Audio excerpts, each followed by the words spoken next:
All right, we're a few minutes late, but at least we're streaming today.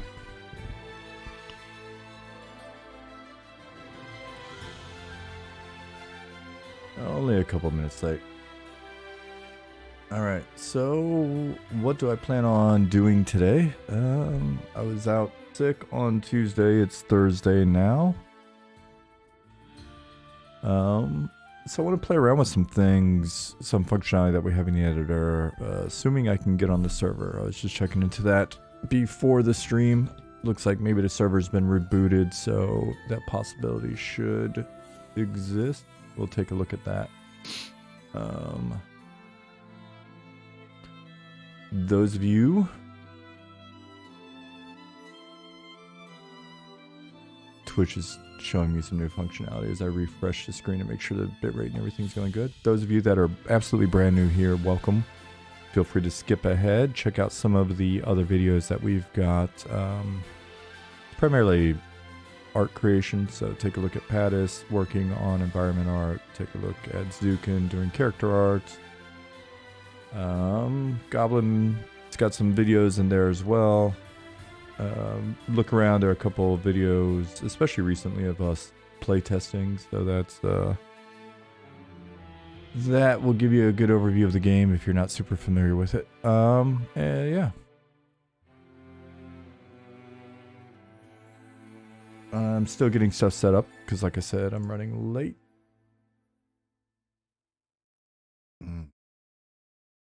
Hey, Justin Beard, what's up, dude?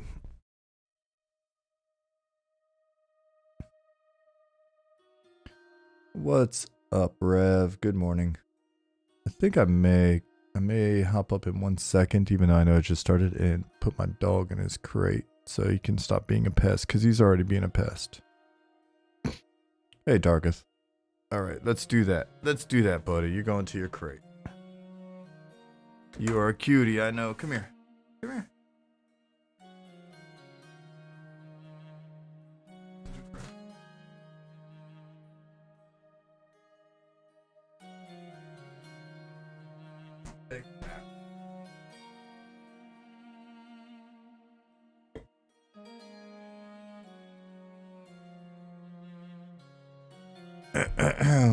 All right, let's drink some coffee. Hey, Big Al.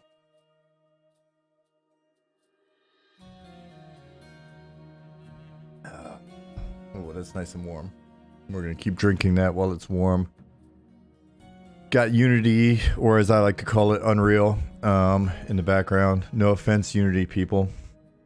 I know you're out there. It's a I don't know where that habit came from. I guess because I've made at least one game in Unreal, but I mean, geez, that was so long ago. I have no idea.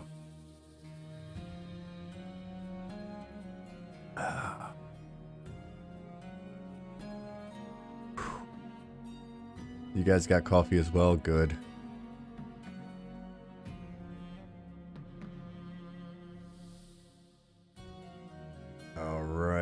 Alright. So, we're working at some quirks at the moment. I don't know if you saw it on Pattis's recent stream, but he was mentioning that we switched from GitHub to working with Plastic. So, Plastic SCM. So, a few growing pains. Rev Chumley asked why the SCM switch. We're running into some issues, and I'll get right back to your question after that, Rev, but we are running into some issues with assets, not, I don't know, it seemed like we were running into something with prefabs not saving properly or some shit. That was one issue with GitHub. I think part of it's maybe the size of the files. I don't know. That Ollie or one of the more technical people speak to that. We were also running into the problem of doing merges on scenes and other stuff. So if I'm not mistaken, plastic allows us to actually do merging of things like scenes and other crap. So that's my not so technical take on it. Big Al said, Pat has said that Git itself was corrupting the prefabs. All right, so that's I guess an additional clarification or articulation on what I was trying to stumble out. But yeah, basically that's it. So some of the other stuff that we're able to do that I'm assuming either wasn't available or wasn't as obvious or whatever, and Git was just like checking out and locking assets and just usual source control stuff that you'd see with like Perforce or whatever. So yeah, we're getting it ramped up. Now that we've got multiple artists working in like a given area, and I'm doodling around in zones like this and stuff, I guess it'll wind up being a good thing. On some of these topics, it's great because there are people that can basically speak to everything. I'm just not that person. I think that's maybe just a byproduct of, I don't know, for at least the last 10 years as a producer. I deal with a lot of everything. And sometimes it's just easy for me to go, we have a problem. People responsible for providing a solution. What's the solution? They pick the best solution. I trust them to pick the best solution. Then we roll from there. And maybe it's a bad habit, but I've gotten in a habit of just kind of going, give me like the explain like I'm 5 version of it, and then drive on.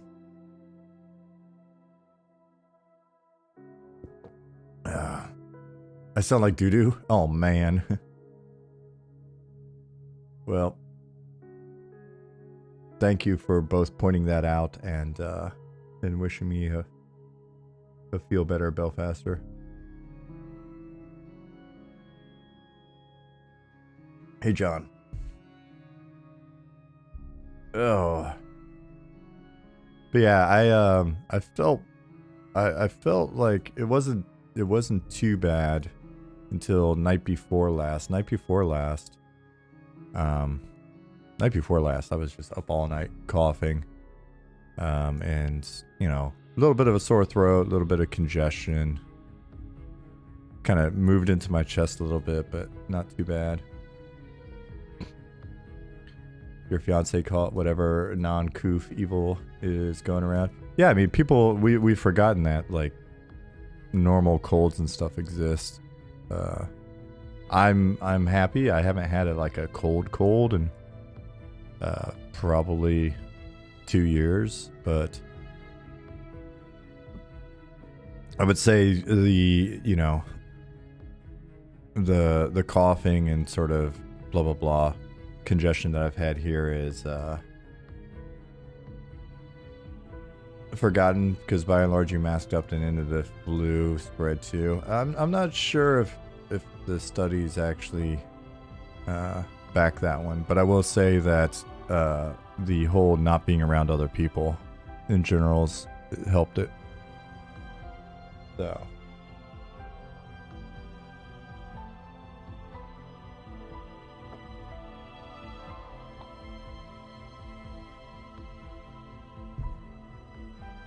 but what do I know? I'm not a biologist. Or a virologist. So, but yeah, for me, it's been good because I don't go to work in the office with 100 and some other people, anymore, right? When you've got 100 people and they've got kids and, all of that kind of stuff, then things spread around pretty quickly. So my interaction with people is basically the occasional hanging out with homies here or there every couple of weeks, whether it be at the garden or for traveling. I walk by people in the grocery store.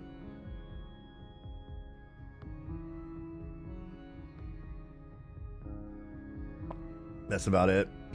So Jasmine, on the other hand, has got patience all day, every day, and co-workers and all of that stuff. So you're closing in on 22,000 cookie points, Justin. That's fantastic. I mean, if I was better at the whole streaming thing, I'd find a good use for all of those and keep that entertaining. But as more of my focus has shifted from just streaming, which was the focus early on, to basically trying to provide a or focusing more on just development, then I've stopped with a lot of that stuff. Maybe I can steal some ideas from Zukin or whatever. 1 million cookie points, name an in-game item. The bummer is then people who have spent their points, like, it doesn't show a person's cumulative, right? Like, they should have a score that's maintained within Twitch so that you could find that. What am I doing? All right, so let's enable these spawners. Massive cookie point inflation.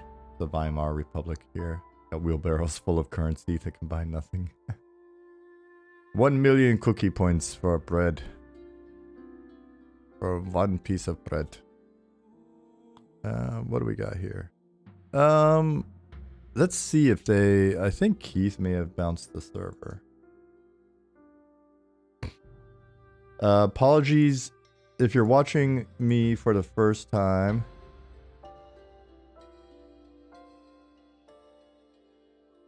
If you're watching me for the first time, I would say maybe you don't watch this VOD. Go watch a different VOD. Because I'm probably going to be making a lot of weird sounds and stuff. I did set up a new mic button so that I can easily get to it if I need to, like, make a weirder sound than normal. So let's check something out real quick. Okay. We'll go look at some work that was done that I was going to show off on Tuesday, but then I wasn't here. Lucky Honor asked, can you talk about some of the region names and types of population and enemies in this area? Not going to talk a ton about the region names yet. There's some stuff that you've been able to observe when we're play testing that gives a little bit of that away. But I can talk about, excuse me, the population and enemies in this area a little bit as we go. Let's hit play and see if I can get on the server.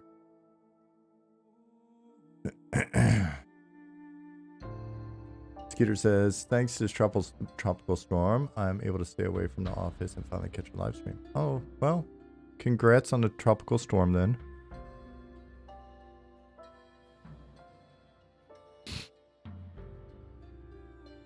All right, looks like we can get in. Solid. But Lucky Honor, so we've started our proof of concept with this desert region. It is the desert of Zur, S-Z-U-U-R. Because we wanted to start with Night Harbor, which is located here along this western shoreline. Plus, we felt that while some people may be critical of the fact that, oh, there's too much brown or whatever, we felt like it'd be a fun theme to play with. The city itself is kind of, there's a lot of like gray area to play with in terms of who's running what, and is it a good city, is it an evil city, etc. It's pretty diverse given that it's a major trade hub, and so that plus the whole, let me make myself invulnerable before I get killed here.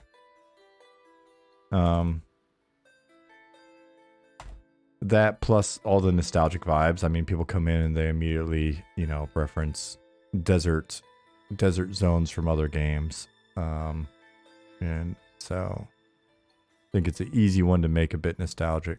So that's why we picked this area. Well, and this, as I say that reminds me I still owe you an answer with regards to why Unity instead of Unreal. Sorry about that, Rev. Hey, C-Jack.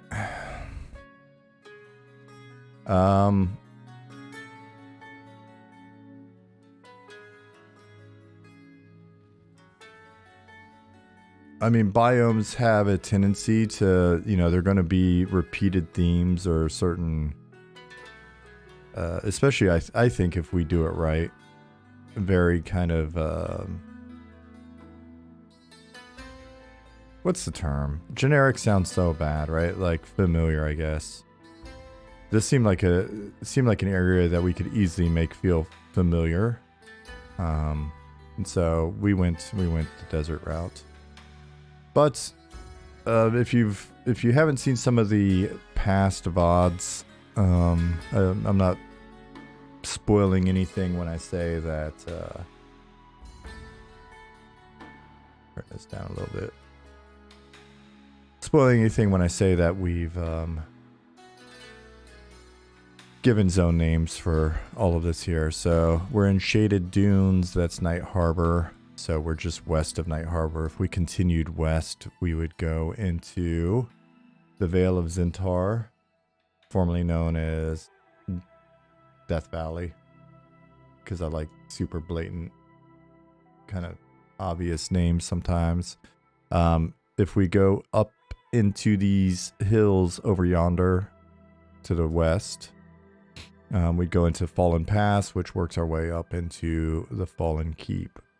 You'll probably learn more about its original name and stuff like that from once you're in and play in a bit. If we were in Night Harbor and we went north instead of west, we would go into Sungreet Strand, work our way up the river into Glass Flats. And yeah, there's some more zones and stuff. So yeah. Lucky Honor, sorry, I'm a bit off my game today. It's not a super complete answer, but I do feel like if you're new here, check out our website, and then check out the VODs on YouTube for sure, because there's a ton of us talking about sort of these zones. If you flow back through, you'll see some of that. But we're being a little tight-lipped on lore for the time being, just because one, some of it's going to change. Two, a lot of it needs to be fleshed out in different areas. And then three, we feel like that's a big part of the fun of playing the game is discovering that stuff. So, and to be honest, and this isn't to speak ill of any other game, or games, sometimes what I see with games, especially new games, is they'll basically, because the lore is text, right? You just got to sit down and pound out a bunch of lore and stories and quotes and shit, and then you can put it on your website, and then you got a big website full of lore and stories and quotes and shit, but maybe not so much game. And so it's always one of those easy things to do when you're still trying to figure out the game or make the game or whatever. To me, that vibe feels a little like promisey. And so again, we're doing some things that are maybe not the best way to do it. Maybe we'll learn that, like, you know, oh shit, we were supposed to actually keep doing the same things that every other like project I've been a part of, or a lot of other projects out there are doing, because there's a reason why there's a status quo, I guess. But on some of this stuff, it just felt like, all right, it's our project. There's an opportunity to break the status quo a little bit, and just try some shit out and see what happens. Sorry, I'll probably curse a little bit more than normal because I haven't been feeling well, so I'm not completely in pro mode. And so, yeah, it's stuff like that. It's nice to take the opposite approach and just be like, we'd rather just focus on showing you making the game talking about the gameplay and stuff, working through the aesthetics, and then have the lore really be like some, yeah, a fun part of when you finally get in here. The lore that we do present, once we show it on the website, we want to make sure we present it well. Yeah, I mean, like, we've got a very old school sort of CRPG game manual aesthetic that would love to nail when we present a little bit more of the texty text. So yeah. While you guys watch that spectacular sunrise, yeah, then I will scroll up and so to Rev's question. Hey, Chess Solo. I'm seeing people come in up there. Sorry about that if I missed you. Let's see what a CJack says, because I got the feeling it's similar to what I'm about to say. So they said, when working on other MMO projects, I've been on teams that have assessed different engines, and generally Unity is easier to customize and twist to your needs for something like an MMO. Unreal does a bunch of other stuff better, but it takes a little more work if you want to twist it into weird shapes or different MMO features. I think, and again, this is a great one for you to get better clarification or search our Discord where it's been answered by Ali in the past, but this is a great Ali question. Essentially, the summary I would provide is, in terms of our needs, as just sort of a base engine, I could have sworn that we kind of felt like in terms of rendering and other stuff, Unreal's probably, you know, obviously got more bells and whistles and power for things that we may or may not need. But in terms of what we were thinking at the time, both would work. But the accessibility of just being able to go in C# and start getting initial prototyping and implementation of different systems and things like that up and running, and just sort of general technical ease of use, it seemed like, you know, especially given the team at the time was 4 of us, including me, including Ollie, Nick, Bunny. It was just a hell of a lot easier to get up and running and going. And then I think, generally speaking, Ollie's been happy with it. So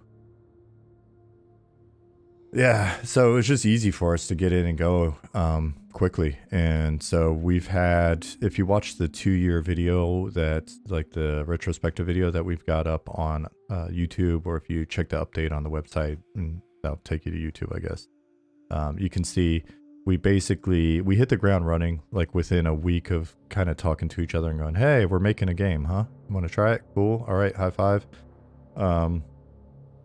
Within that week, literally days later, we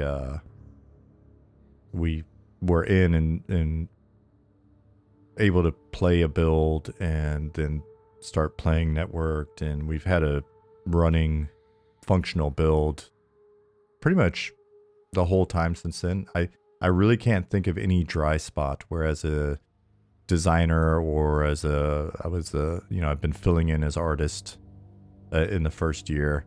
I can't think of a dry spot where it was like, oh shit, we can't do anything at the moment. Like we're waiting on Ollie or tech or whatever to fix stuff. That wasn't the case. And I've been on projects where I've had dry spots for upwards of a year. When I was working in, and it's not the engine's fault, but we were working, so I'm not even going to mention the engine. I'll just say I was working on a different MMO before, and we hit a point where we had a completely great, engine where we could prototype and everything else. And then changes were made to make it usable as a MMO engine, per our requirements or whatever. And next thing you know, none of the tools and shit worked. We basically sat around, had design meetings, wrote tons of pointless documents, and played like Magic the Gathering and stuff for a year. Temporis, hello. Ventali, hello. Hey, Turnip Gin. Belfaster says, Eminem, we promise you nothing. We promise you nothing, Lebowski. Interesting. Why are there no people here? Let me repop the zone. CJX said, related to the lore topic earlier, real tempting to let writers put out lore text, but that often misfires because the best lore is the lore that players construct in their head around the stuff you show them. Working with Fail Better really taught me temperance and how much you tell the player outright. Exactly. You know what? The more that you say things here in chat, the more I'm like, good morning, looters and shooters. Semper Fidelis. Happy USMC birthday. Shuts up and goes back to his corner. Hey Isan, thank you for 20 months. Even though I was an army guy, I'll give you a little Semper Fi. Happy birthday. I know you jarheads are super into that stuff, so thank you for your continued support and your general silliness. Good to see you, bro. Not feeling well? I wasn't. I'm feeling much better. Feeling much better. Thank you, Ventali. You can hear it though. Apologize. I've got my quick mute button in case I have to make any extreme sounds or anything. But yeah, CJack, the more that you espouse your philosophy on things, the more I'm like, man, it would have probably been cool to overlap a little bit at my last company. Oh well, maybe one of these days. One of these days, I have to tell you the super crazy, super silly, probably wouldn't have worked, but why not idea I had for the project you were on.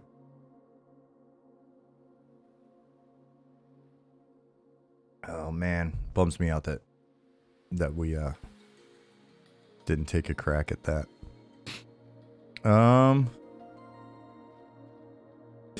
I didn't have to go through the heartbreak of seeing it collapse. Well, I don't want to say too much because whoever knows, but had I been there, it wouldn't have collapsed. I typically don't talk a lot of shit. I try to be pretty self-deprecating and humble, but I'm just going to be real on that one.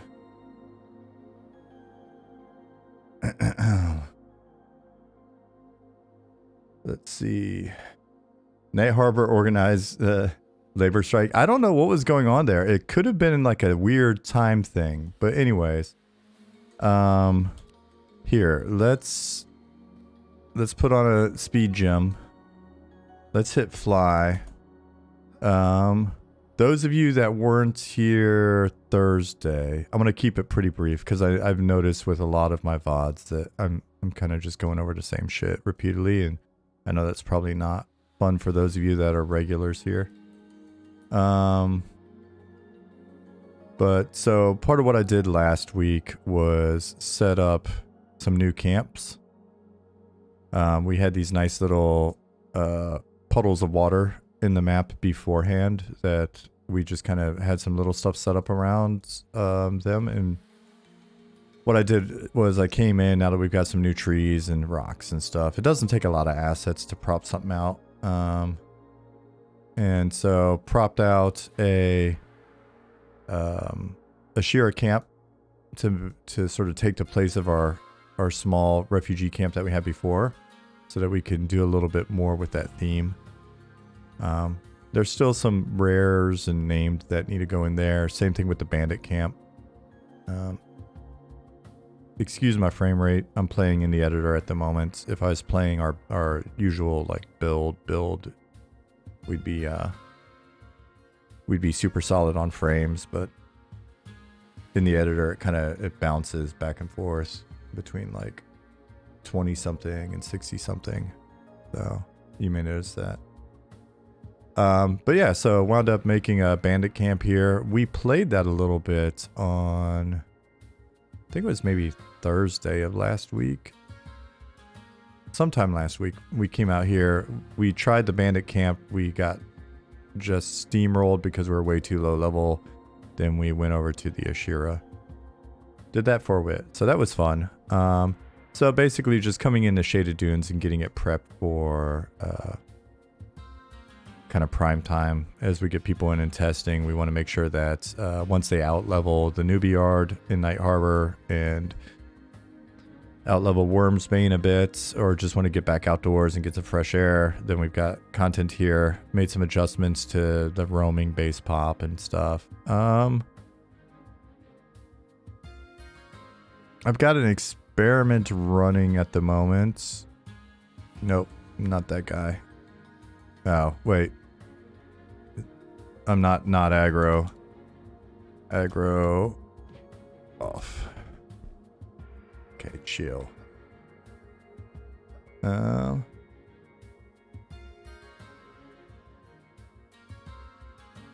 so there's an experiment running. We'll see. Maybe this is it. Nope, that's zombie. Minus animations. We'll see. We'll see. If we notice a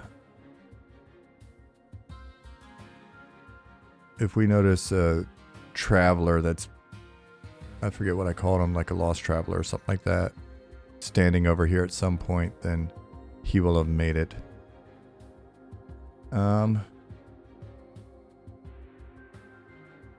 And so the next thing I did last week was come in and start redefining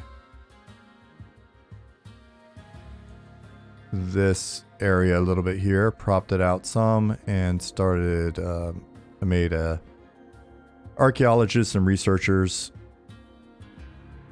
who are in here checking things out.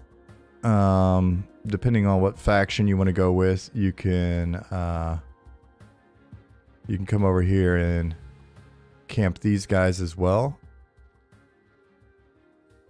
And then they've got a nighttime data set that was really something that I wanted to play with, and we'll take a look at that in a minute. So what are you guys saying in chat? Belfaster asks, have you tried that new Escape from Tarkov in Space game in early access? Marauders, I think it is. Let me see. Marauders early access. I mean, the answer is no, but let me get it up on a tab so I can kind of see what it's about.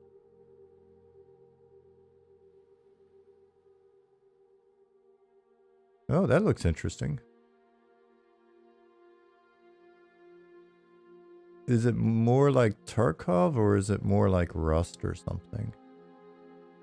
We'll have to take a look.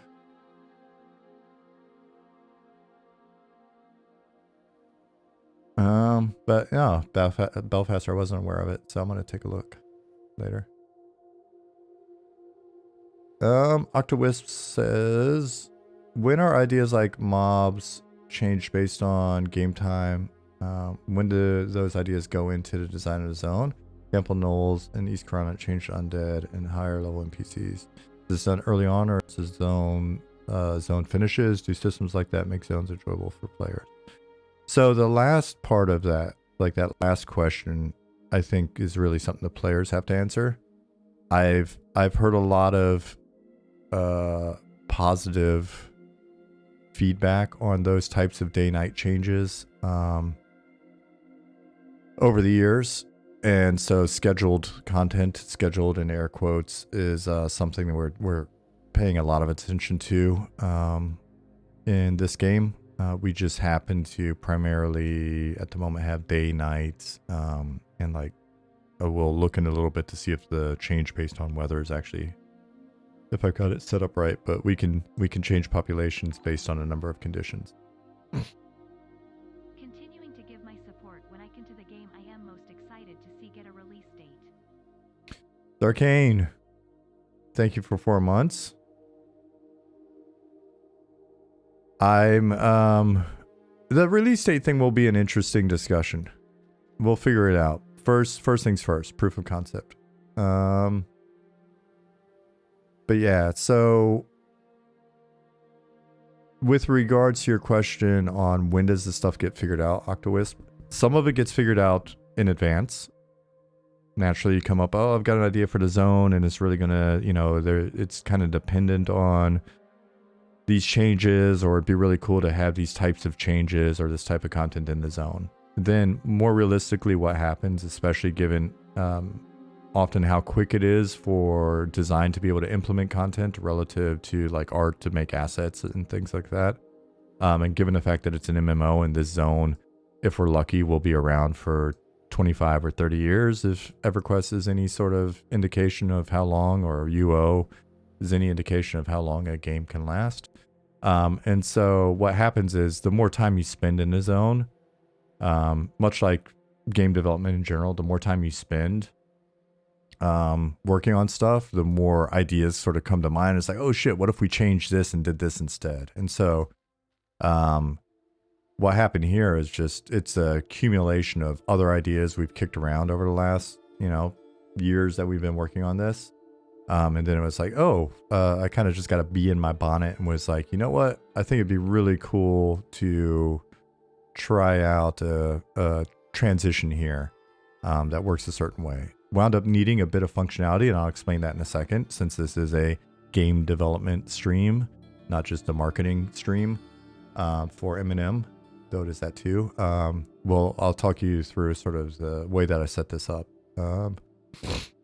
Excuse me for the noise. I'm going to turn my mic off for a second.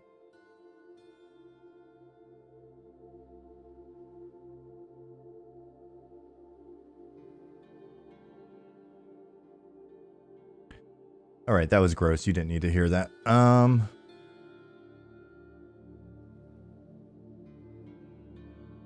The undead do change in the Newbeyard. Nope, turnip I do not. I've already had it. Got that out of the way. I just got a common. The weather just turned shitty, kind of cold. Which honestly, I don't even know if I have a cold. I did a very thorough dusting and cleaning of my house last week, and I didn't wear my M95 mask. Sometimes I get so wrecked by dust that I'll actually, like today I did some more cleaning despite, you know, sounding like this. I put my mask on though, and I don't even notice it.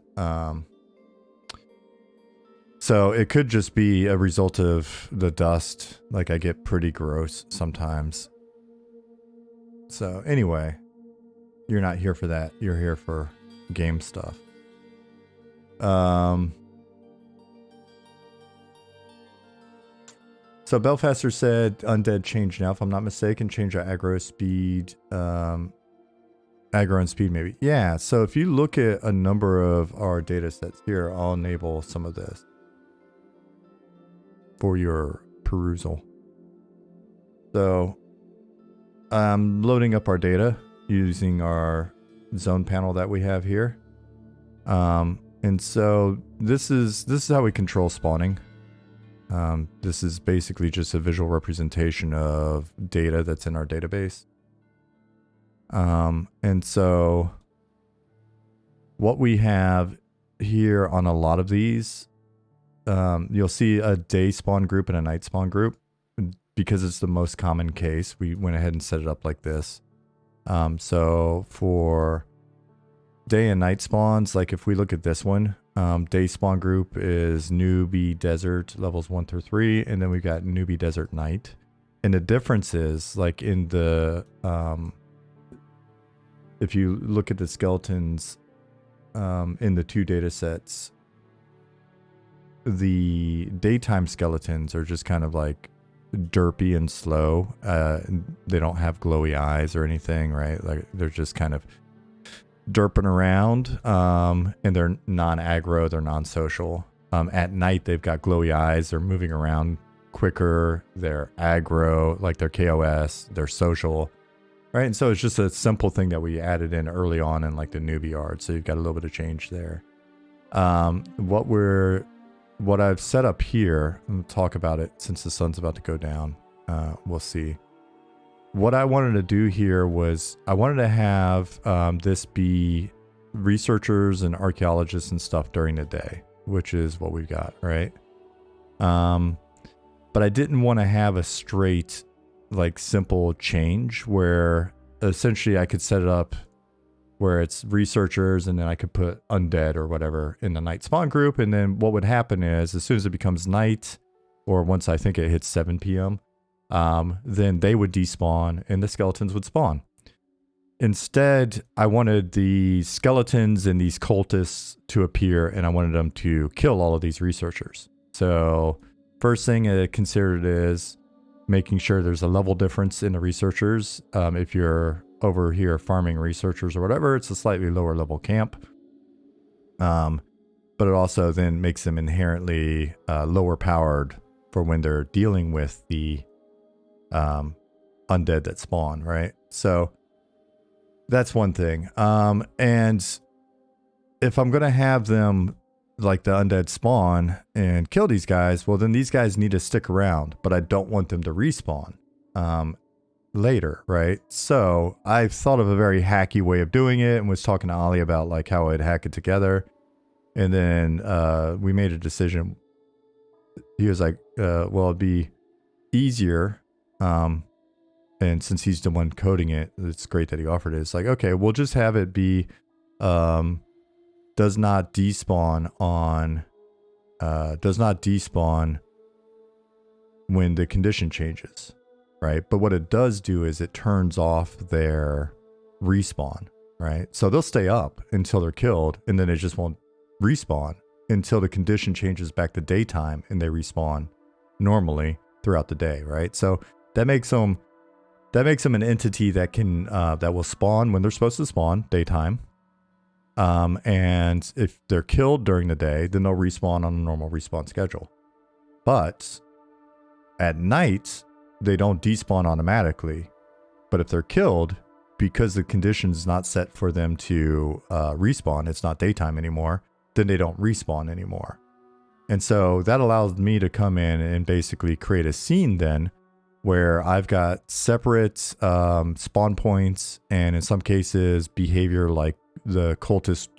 I think 200 is a cultist, yeah. He'll walk in while all this chaos is going on and he'll eventually stand here. These guys, they spawn. And I don't want to, I've got it set up so it's a kind of, sometimes you don't know what's going to happen. But, some of these guys will spawn and wander a little bit to kind of vary things up. Like this guy, this undead will wander a little bit, give it a little bit of, what's the word in English? I'm real bad with English sometimes. Dynamicism. You know the word I'm shooting for. I'm just not real good at talking.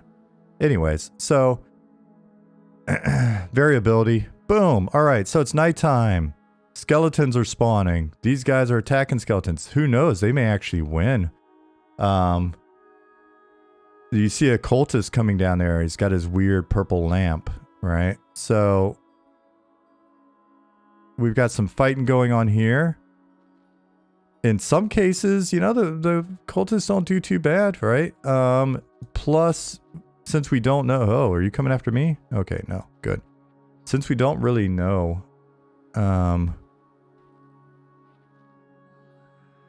which of the undead and which of the archaeologists and researchers, because it's a range of levels and classes, are going to spawn it. That also makes it a little bit more dynamic as well, right? So, undead, they're eating that guy. This guy, senior researcher's putting up a good fight, right? Yeah, guess not. And so, then when they're done... because they've got their own spawn points, they've got their own commands. You see this cultist badass just kind of walking up.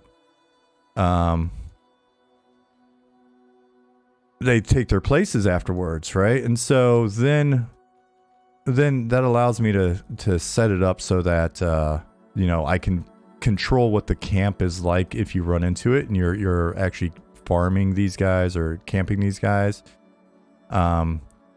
This is a field of roamers here.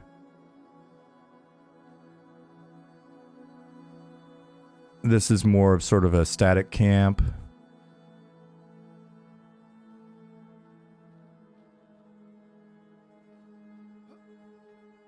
Again, a little bit of just putting some roaming in for variability at the camps.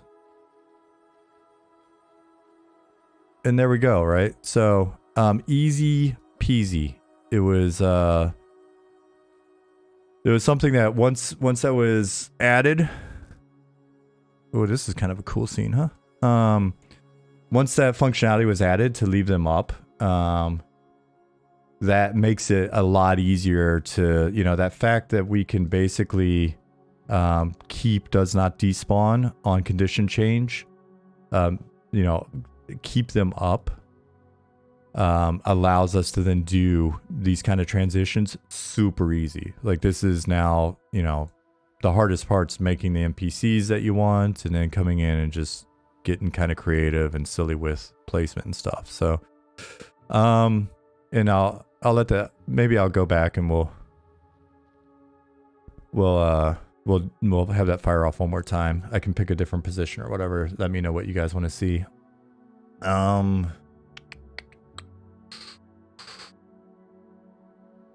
Olgo, good morning. The CGX, I'm catching up on the dust stuff. Pattis is saying nasal cleaner. Man, I just can't get into the whole self-waterboarding thing though.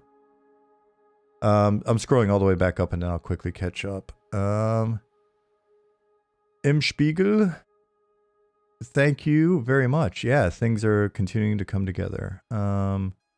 Are there any technical art things not yet implemented that are still on the to-do list? Belfaster asks, any big changes to weather, post-processing, textures, audio? I think there's continued work on textures and like how we've got stuff blitted and improving quality and stuff so that it's very much what you see is what you get. So that the wonderful textures that are made look like they're supposed to look in game. But yeah, there's still weather stuff to be done. We've got the basic functionality in, right? Like we can do rainstorms now, but getting that optimized and getting like dust storms in and things like that will be ongoing. Let me take this sword out of my hand so that we can not see it. Yeah, so there's still work to do. CGX says, for years I thought I had seasonal allergies, but it turns out it was just at certain times of year people dust and clean and there ends up being more dust in people's houses. Yeah, for me, dust is definitely it's a killer. My mom's ultra sensitive to like smells and mold and all that stuff, so I'm not shocked. Another quick point on just this like little bit of propping out I did. One of the things that you'll see as we get further into development is that it's I keep meaning I want to put some lamps and then on the table I need to put a lamp on some of these tables and then have a second light source, a static light source, just so it's not all dependent on the cultists here. Let me add that to my list. It's a easy, quick, superficial change. Lamp on SD table. But basically, I know these aren't final assets, some of them, but the fact that Pattis already, had like this scaffolding in these buckets and the these crypts, tables, barrels, tools, etc. In Wormsbane means that it was easy for me to go in and just basically copy them, come into the scene, paste them, and then start using them. So one of the things that you'll see is the more NPCs, the more abilities, the more props, the more items, just the more assets and data that we have, the faster and easier it is for us to reuse those elements in the library in different ways. And so, the game, it becomes faster and faster for us to make the game, if that makes sense. Excuse me.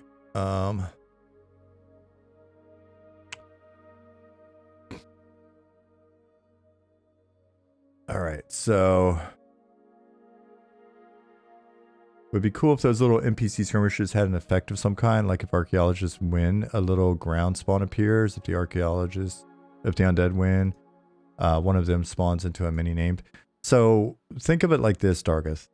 It's going to work like that, but in a slightly different way.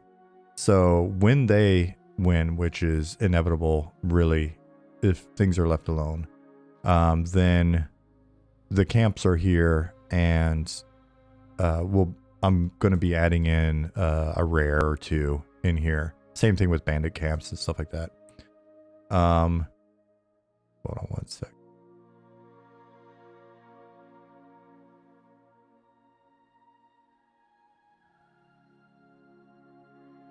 I thought I had a sneeze. Didn't happen. Now, on the flip side, one of the things that I'm going to play with here is looking at a way to make it so that if someone from the camp stays alive until a certain condition is met, that maybe you can interact with them, and maybe that does a little something. And so, and maybe that's only if it's like, if you see a named guy in the mix, though that's griefable, so maybe not. Or, you know, senior researchers available or whatever. Maybe that's one of those ones where you're like, oh, we want to make sure we keep that guy alive, and then it'll hit a certain point where, because we can trigger things based off of triggers and conditions now, and time every 15 minutes in-game time is something that we can scan and sort of trigger a change based on. And so what we could do is, if we know that this change happens at, I thought it was 6 o'clock, but the other day I was sitting here, I was showing it off to like somebody on the team, and I kept waiting until like 7. It was like nighttime already before it happened. I was like, WTF. So whenever it happens, 6 or 7, let's just pretend it's 6. So what we could do is be like, hey, if you keep this guy alive until like 6:30 or 7, right? Then he's like, okay, cool, I need to get out of here or whatever. And that's kind of weird if he's sticking around for an hour before he bails, but you know what I mean? Like, basically we just have a time that's, then if he's still up, he hears the trigger, then maybe he switches state, which, you know, the easiest way for us to potentially do that now is just depop, repop, very old school. But he switches state, and is like, all right, while I'm in this state, if you interact with me, then either you escort him to the zone line, or, you know, whatever. And boom, little super dead simple mini event, right? Somebody mentioned this, like someone mentioned this as being an event. It feels like an event, but really all it is a pretty simple population shift, right? It's just, it's a magic trick. It you know, hopefully feels a lot more dynamic and complex and fun than it truly is in terms of the amount of effort that it takes to make it. And so then layering in those additional bits like that, you know, the ability to interact with an NPC, or having certain things happen if you interact with this population shift, becomes just like another little tiny thing for us to add in a very simple way that you know, further enhances the value of this population swap. Yeah, Dargeth said, I think you make fun of dynamic gameplay moments without it needing to be complicated. Yeah, exactly. And the thing is, in using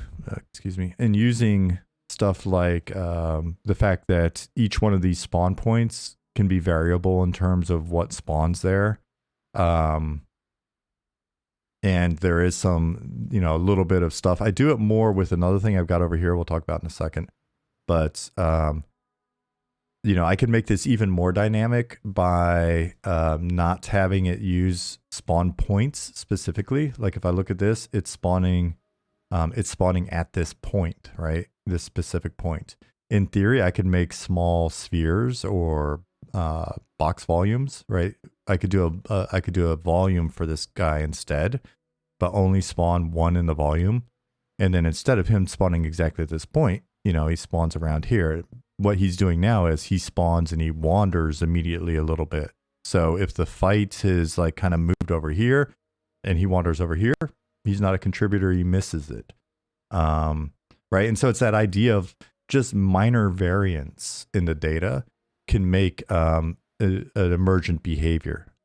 So boom, it's daytime. These guys depop and these guys come back. This is sort of a more traditional kind of sloppy cleanup, but it's because honestly, sometimes, you know, expect that a lot of stuff is going to be simple and sloppy like that. It's the nighttime where the fun is on this one in particular, right? Like, but in theory, I could have a similar transition happen, right? Like I could have the cavalry come in and slay all the undead and then set these guys up. It's another layer that I'd have to add, you know, so, but, yeah, that's one of the things I liked about the simplicity of the older MMOs. And it's something we embraced with like the physics-based, action-based nature of DC Universe as well. It was like, all right, so you've got an objective that you need to capture. Like you need to interact with this bomb before it goes off, or you need to subdue this bad guy before they get away or whatever. And because pieces were bouncing around and shit, it felt like every sort of encounter maybe felt slightly different each time. We had a really not complex, but we had a system that was a lot more powerful for that in DC that we wound up not using. Is that true? Did we go to spawn points? Because we could basically we would spawn entire encounters, which then had variance within the encounter. But I can't remember if we shipped that part or not. It's another thing I'd have to do. Don't get cheap on me now. Hey, you know, it's just whenever I'm feeling kind of in the moment. Man, I can't wait to fix the textures on this bracer, but I like being able to rock just one single bracer. Asymmetry for the win. Anyways, so for those of you that didn't see it, or if you've got any questions or you want to look at it again, we'll set this to be nighttime in a second, and then we'll look at it again, maybe from a different position. Mostly just want to use the Jurassic Park quote. Mostly if you use any quote, I'm not going to get it. I'm super shitty with quotes. I'll just kind of like smile and nod. All right. Will they honor the previous mob's respawn time, or will it force the repop whether the mob they're replacing is up or not? Will it honor the... when the data swaps, it swaps. So if I understand the question correctly, Belfaster, these guys will be on their default respawn time. And if one of them happens to be dead when the time swaps over, like when the condition swaps, then he just won't respawn. Does Eminem have being knocked unconscious? Yes, it does. It does. And we've talked about extending that a fair bit, maybe playing around with extending it and seeing if there could be some clutch moments there. I've also joked like maybe have extended and have certain recovery opportunities, but then also have certain mobs with decent perception walk around and do a little, what is it, coup de grace or whatever. Come by and double tap you.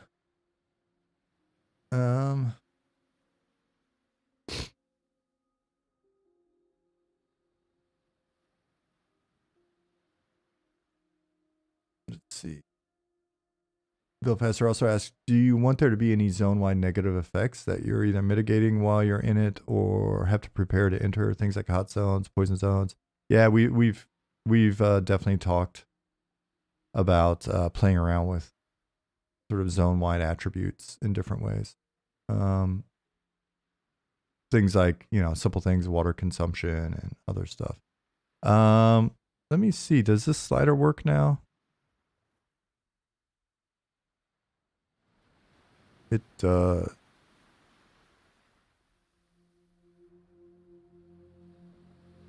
Let's take a listen here. Make sure we're good. Cool. Yeah, this will be cool. So we trigger combat this next time. Then you'll be able to hear the fighting and stuff.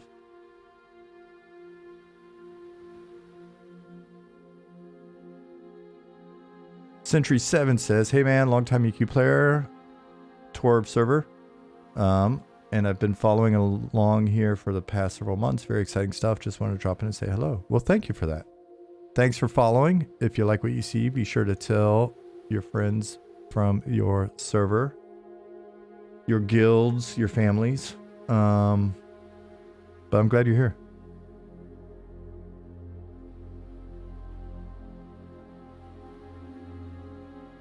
Dargus says, having a universal medicine or first aid skill that lets non-clerics have maybe a low chance to revive an unconscious from an unconscious state would be cool. Yeah, it's not a bad idea at all.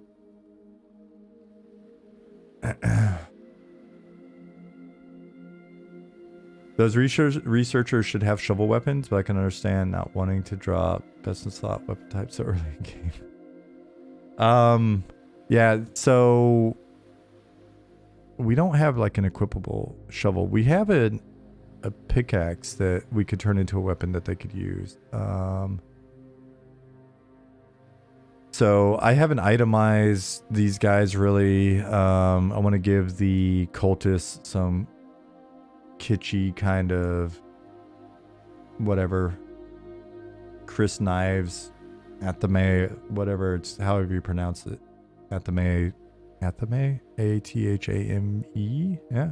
Anyways, culty cult knives, and stuff like that.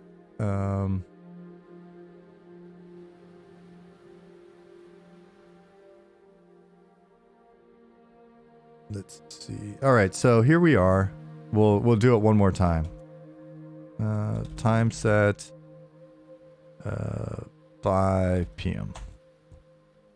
and see what happens. And it could be that maybe there's an issue with the swap based on me doing time sets in here, but we'll see.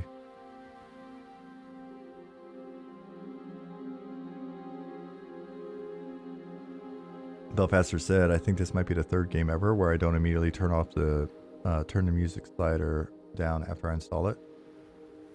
The other two, for anyone interested, Minecraft and RimWorld. Nice. Yeah, I mean, Robert's done a fantastic, unbelievable job with the music and sound so far. Love it.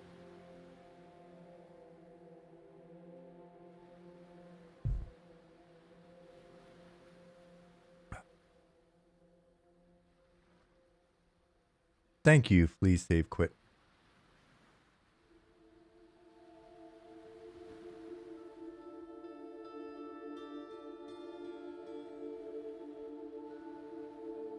So, sun going down.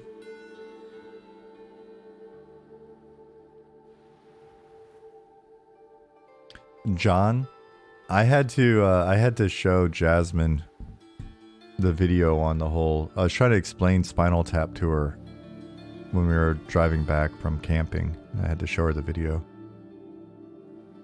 Turn it up to 11.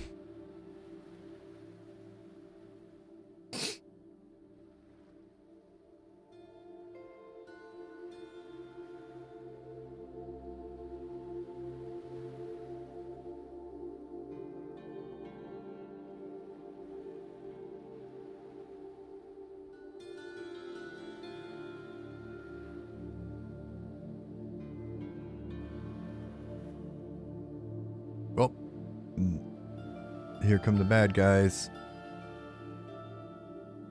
Here too.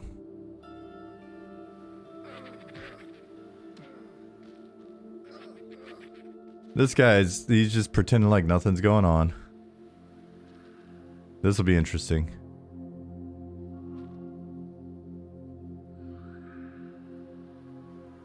He's like, maybe they won't notice me.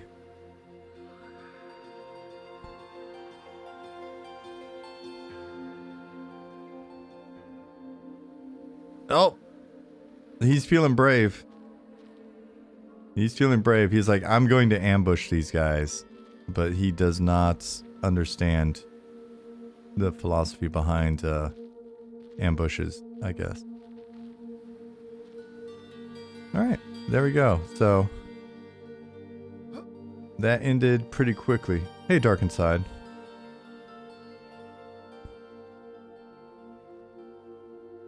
What's new? I've been away the last couple of streams. Dark Inside, the last couple of streams will be posted on YouTube starting tomorrow, Saturday, and Sunday. So you'll be able to see all three of them there. If you go back to the beginning of this stream, talked a little bit about some of the stuff that's new. Oh, there we go. All right.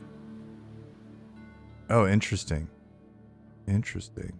So wacky things can happen if I do a time set at 5. Let's do a time set 1 p.m.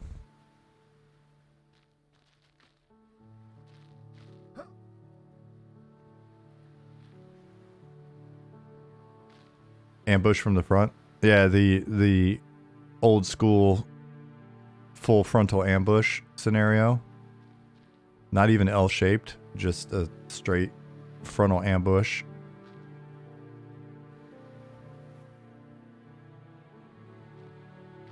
Leading to a quick rearward advance. Was this archaeology camp something that existed in Shade and Dudes, or was it created recently? All of this, like all of the ruins were here. The propping out was something I just did quickly the other day when I was setting this up. Like I said, the fact that we now have these props in Wormsbane meant that it was really as easy as just kind of coming in here and grabbing some assets and pasting them in and moving around and stuff. So, and so it's the same thing I just did over there as well with the bandit camp and stuff. So interesting. The time set. I wonder if it's waiting for respawn or running that command. I know it's got to do some wacky stuff.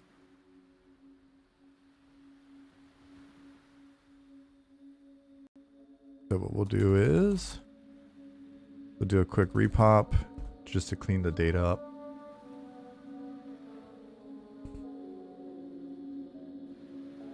Let these guys come in, buff themselves, and then we'll let it run just one more time, and then we'll go look at some other stuff.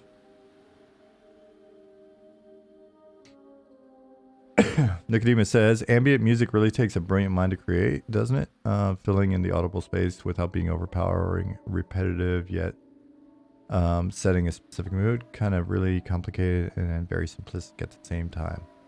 Yeah. And a lot of it's just, it gives you that like cozy, happy to be here kind of feeling. Valheim was another game that did a really good job of having that ambient music.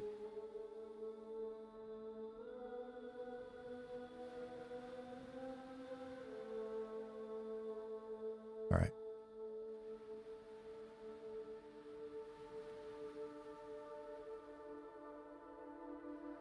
And time set 5 p.m. And then we'll play around with some other stuff. I want to check on a thing or two. And I may play around with some functionality to see if I can get it to work.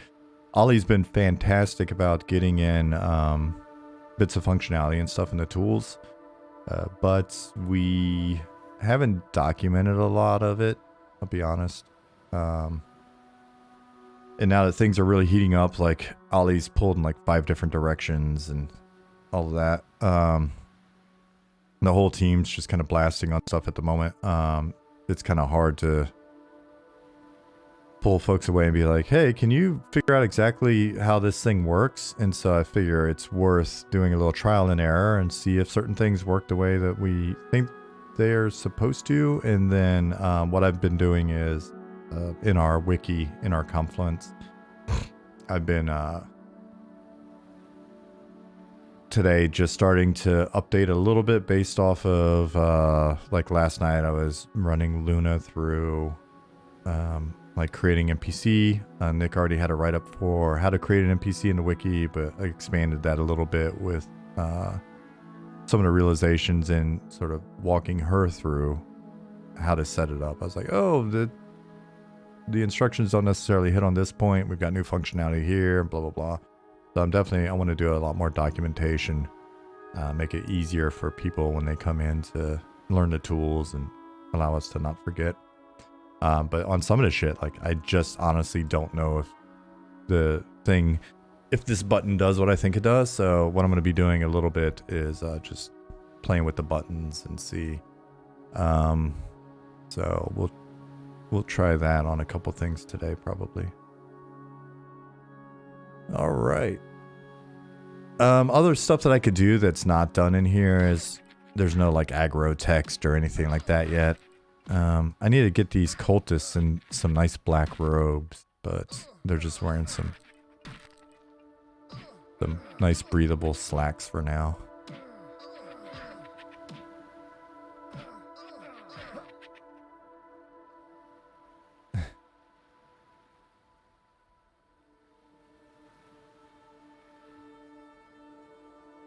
Boom. Cool. Playing with the buttons to see what they do. Great in a game, not great in a plane. Yeah, especially if you're in the cockpit. Cool. All right. So. Oh, these archaeologists. They're kicking ass.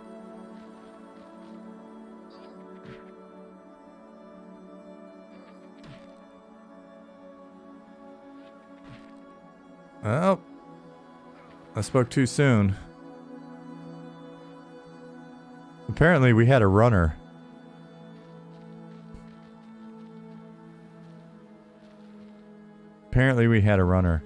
So imagine you're just, you know, some low-level, mid-level player exploring, running along the road here, and all of a sudden this group of folks come chasing an archaeologist out. Texas Chainsaw Massacre style. He's just like, running towards the van. So yeah, and these guys are, I think they cap out at like level 16, 17. So, you know, this will be one of those nice moments as well. If you're exploring as a lower level player, you come over here, it'll be a little bit brighter red to you than the stuff that is in your immediate area. So cool. Let me go look for somebody in here. Will the archaeologists announce their trains? That's funny. Bradotron,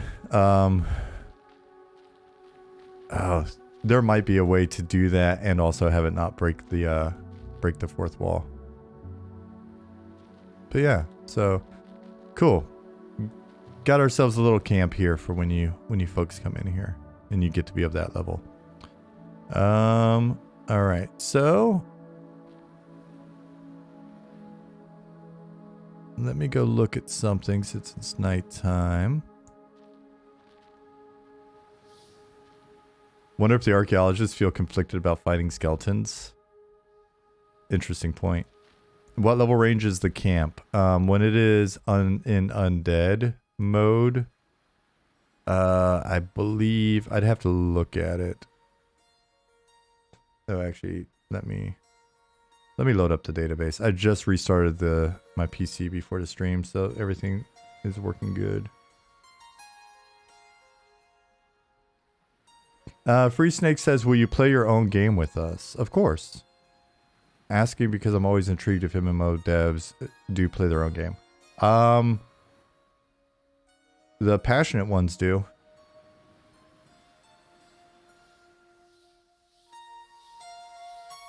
It's not always the case, but...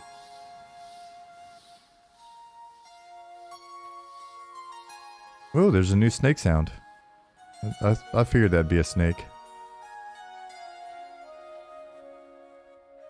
Mm-hmm. All right, so let me answer your question. NPCs. Go into the data. Let's look at the camp here. SD.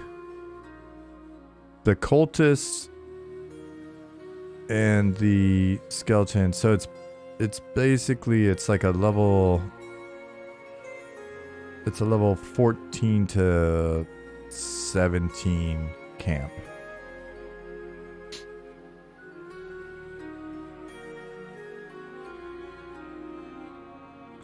Keebs, I am recovering. Thank you, buddy.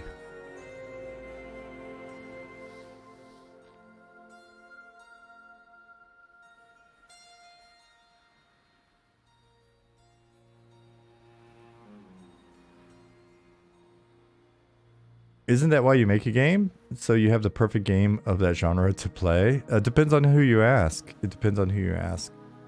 In modern game development, a lot of times that's considered like a bit of a, it's a no-no.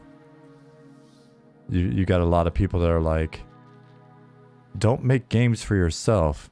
Make games for this target audience we've identified, and then do your very best to try to understand the target audience through A/B testing and focus groups and market research and I guess that makes sense, and some people actually pull that off, but I'd rather just be a simpleton and make a game that I like.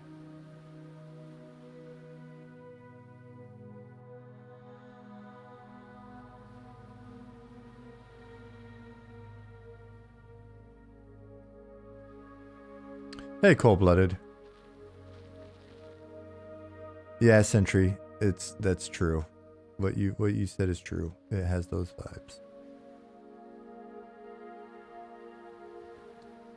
All right. So I'll probably wind up giving these guys some more lights. I mean, they're bandits, but you know, they're not really in hiding. Maybe I'll give the roamers some lights. Oh wait, that'd be a pain in the ass. I'll give because then I'd have to make a different spawn group. I'll give some random dudes some lights. That'll be fine. Let me find something really quick. Oh, I think I can do it without this.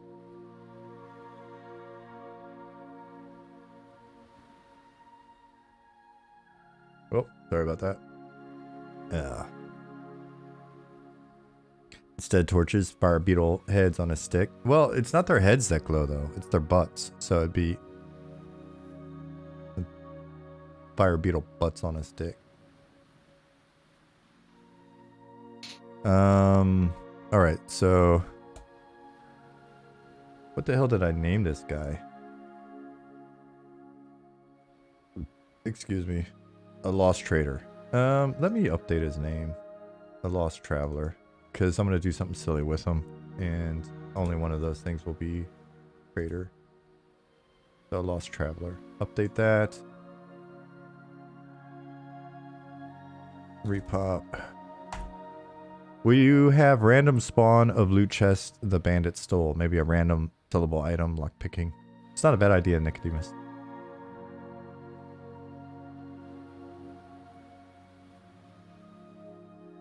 Alright, so let me go to Lost.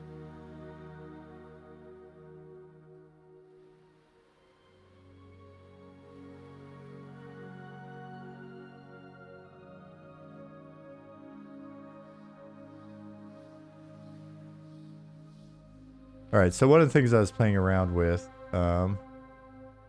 you have plans for repurposing the dungeon by the archaeologist. BDC Retro, not anything firm at the moment. Because that used to be the entrance to Wormsbane for now, until we come up with something that we want to do with it. I'm probably just gonna kill that zone line and then have it be like a dig site.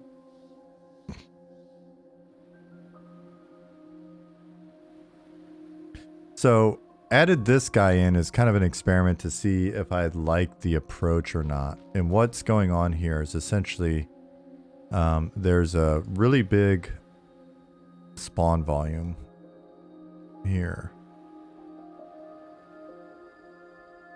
So zone panel,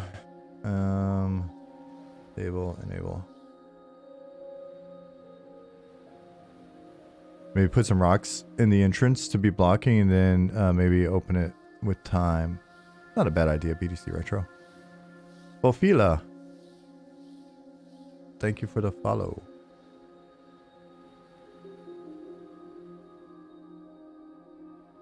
Biggs03 says, been away a while, haven't been able to keep up on progress. Any idea yet on when you'll let people in to test play, or still too far out to know that yet? So we're gonna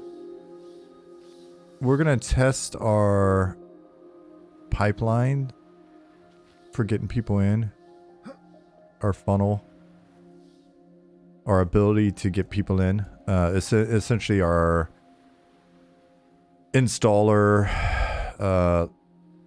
launcher, patcher. In getting prepared to let some friends and family in as kind of our first wave of people to make sure shit works, and we have things kind of as good as they can be for when we do some bigger play tests. We've discovered some things we didn't like about the launcher, the installer launcher that we'd integrated. So we're looking at another solution at the moment. But our goal is to get a couple of folks in and playing with us definitely before end of year. And they will be our first little space monkeys. And if that all goes well, then we'll let people know about kind of next steps on testing. With testing, a big focus of these initial like tests, just kind of allowing us to sanity check things on the tech side more than anything. Because we're so early with so many things, whether it be class design and itemization, and there's a shitload of content that needs to be made for us to really be legit. Oh, I remember what I needed to do to make this. I know what I was doing with this guy before. I was playing around. Let me try something. All right. So anyway, I hope that answered your question. I've just distracted myself by going back to the thing I was doing before I answered your question. So anyways, what I've done is I've added a volume here. If you look at this one here in the middle, is it number 8? Nah. 232. So essentially, anywhere in this volume, a lost traveler can spawn. And when they spawn, they do follow this blue line. This blue line is basically a go-to. But, oops, the go-to, oh my goodness.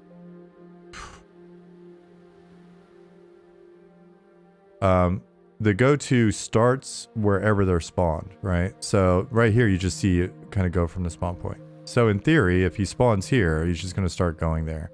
And it's going to take him through this undead area. Maybe it's a little bit easier. Oh man, Unity controls being crazy.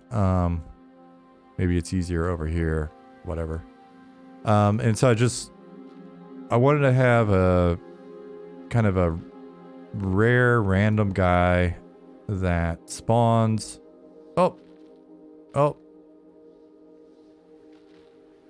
Rattlesnake's getting him. And pretty much everything will eat him and kill him. Like this guy just did.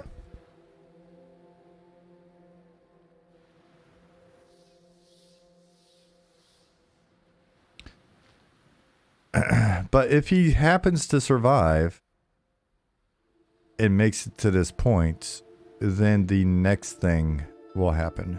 And so I'm gonna add the next thing in there, which is essentially when he gets to his go-to, he hits the zone line.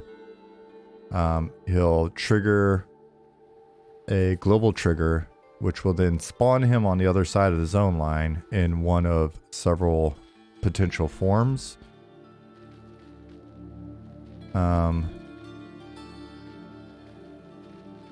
And then he will make his way into the city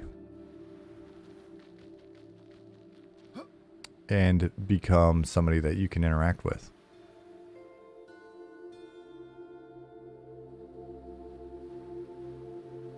Big said, yeah, that's great that you plan to have some folks outside the company and get in very soon. Can't wait to get in. I really need a game to put time into, whether it's testing or actually playing. Yeah, man, I'm excited for excited to be able to get folks in that wanna check things out. The big thing for us is just getting stuff to a point where it's worthy of your time, and we know that you'll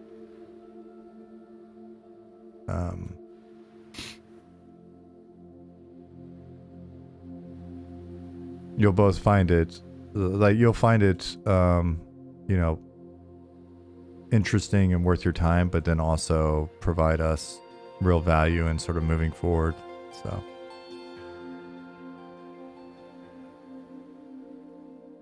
And then the other thing that I want to play around with is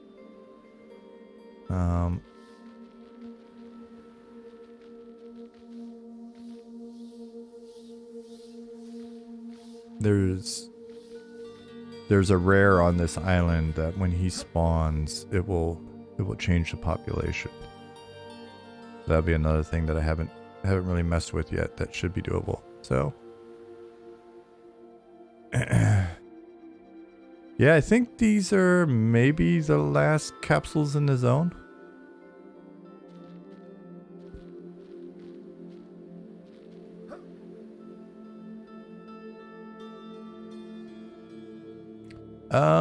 Ooh, I need to try something.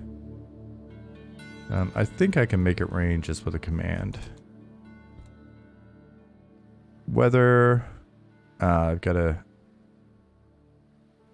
how about this? /weather on, or rain on. Cool, that worked. Did it work? It says it begins to rain. Oh wait, does this zone, does it have rain set up in it? Or is that just Night Harbor? Interesting.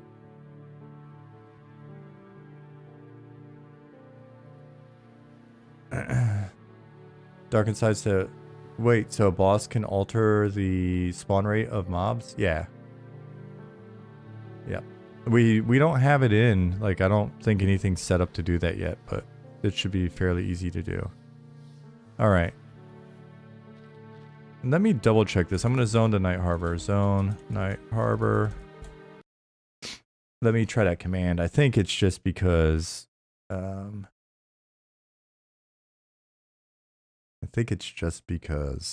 maybe the rain's not set up properly in Shaded Dunes at the moment.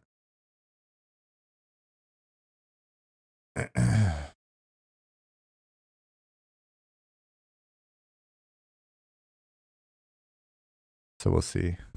We'll see if I'm able to zone.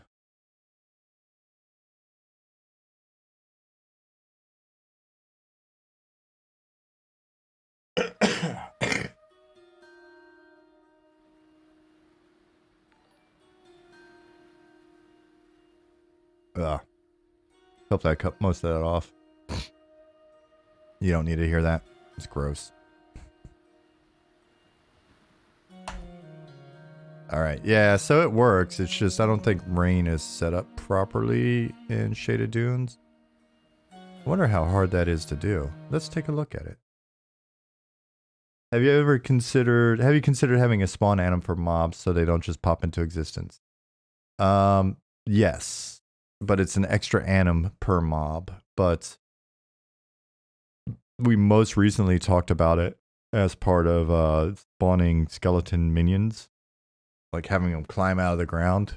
So if we find ourselves with more animation bandwidth, then we've got work, which isn't likely, but then we may do that in some cases. That said, there are certain things. It's the slippery slope, right? It's I'm fine with stuff like shit overtly popping into existence if we're saying that that's the level of fidelity that we're shooting for. Otherwise, we start like we can find ourselves going into weird places with that. But yeah, I think in some cases it's definitely worthwhile. Sup Toofs, what's up? Thank you for the follow. So let me check out the difference in these two zones and see if this is something I can easily just sort of copy paste and fix. Scene loader is not necessary, but allow you to see what's going on in the zone if you haven't been watching Pattis' stream, which you should. Hey, Droop. Load subscenes. So Night Harbor is divided into mini subscenes now.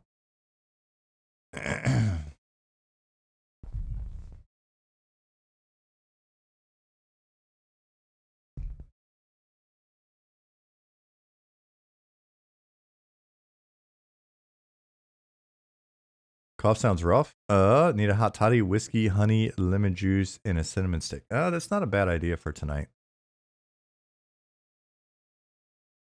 Not a bad idea. I don't know why this happens sometimes.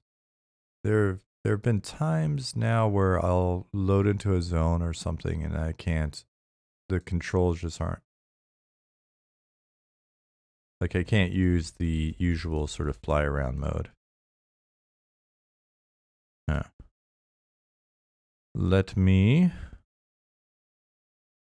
Well, I'm not in here to fly around anyways. I was going to show off something, but we'll come back and look at that. Let me instead come up here to rain effect.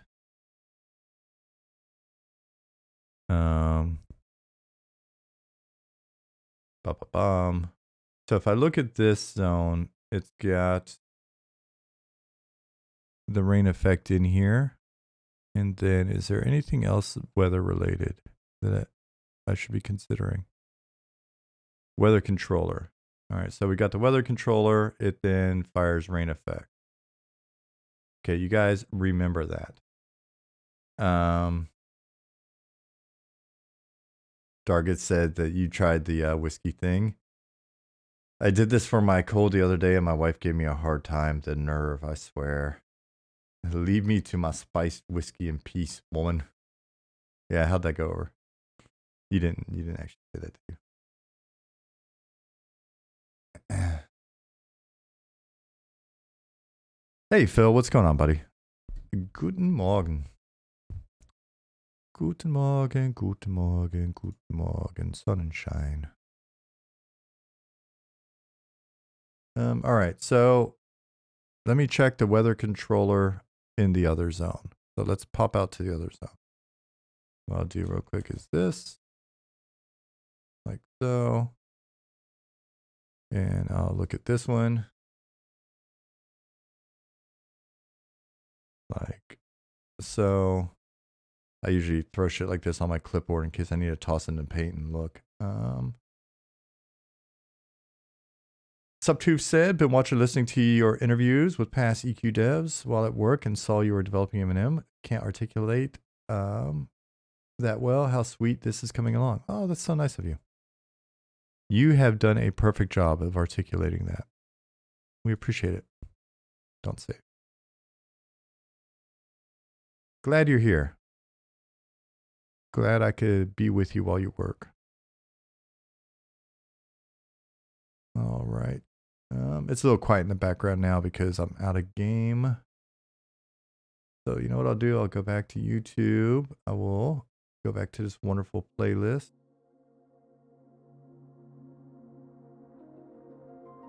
We'll click on the 21 minute and 49 second atmospheric track, which just kind of flies by, to be honest with you. but I love the track. Let's see. Can you all hear it?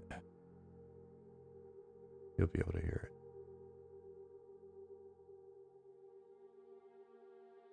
Would German troll Shadow Knights be considered gluten-free or gluten-free? Oh, well, our Shadow Knights aren't inherently evil. In theory, even a sketchy-ass troll could be not so evil. In theory. I don't know how much I buy it, though. Okay, rain effect. I think maybe that is the problem. So, rain. Assets. Now. Nick. Nothing.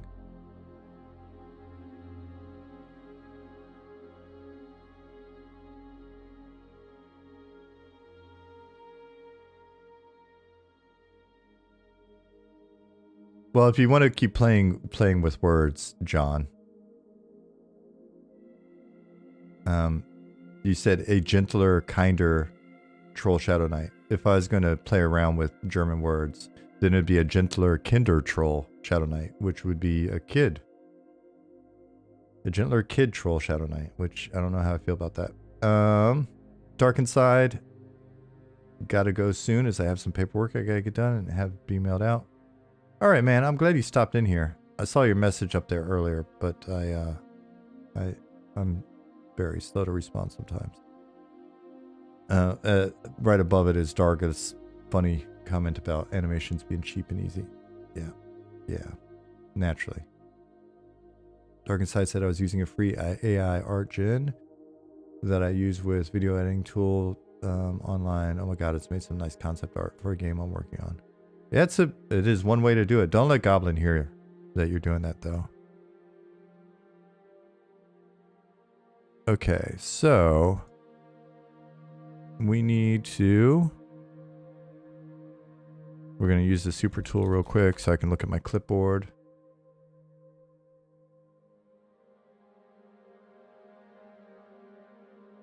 I think this is it.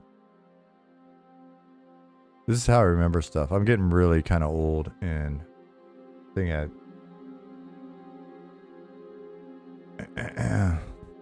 rain effect, so my memory is just bad, so I'm glad that there's clipboard. I love clipboard and lamp.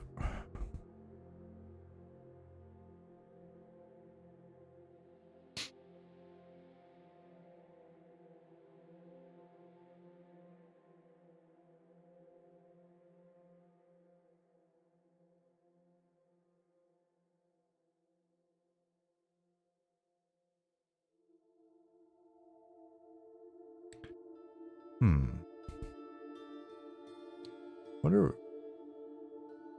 I'm being a Unity noob at the moment. Can I just put that in there like so? Yes? Will that be okay? All right.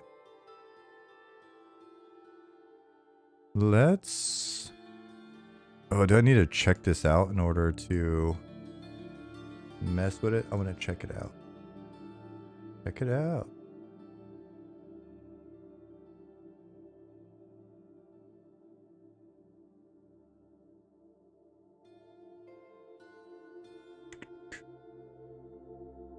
Kinder Troll Shadow Knight upset at its parents because it never wanted to go into the family biz.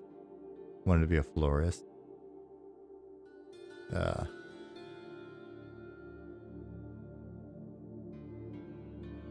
But mother, I wanted to work with the flowers. You're making me do the evil. I am not böse. I like the Blumens. Blumens, not böse.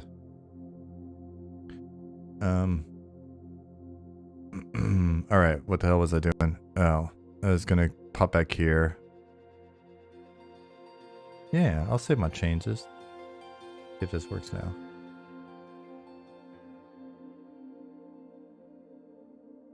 Subtoofs says my nostalgia is tingling, but this is new / unreleased. Feels weird / good. Is there a word in German for this? Let me ask my wife. There's got to be a German word for feels weird and good. Holy shit. I need to actually write that down so I don't forget. I'm just going to shoot her a message real quick. Is there a German word for feels weird / good? And that's just going to be it. I'm not going to respond to any response until she gets back from work. Is there a German word for feels weird / good? Question mark.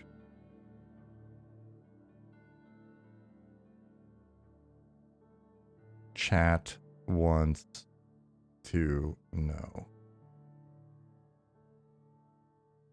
It's kind of like Schadenfreude, only different.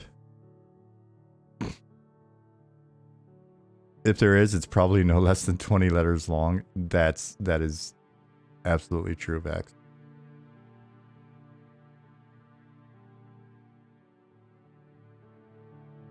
I'm looking at videos on the internet. Oh, John. She would never believe that.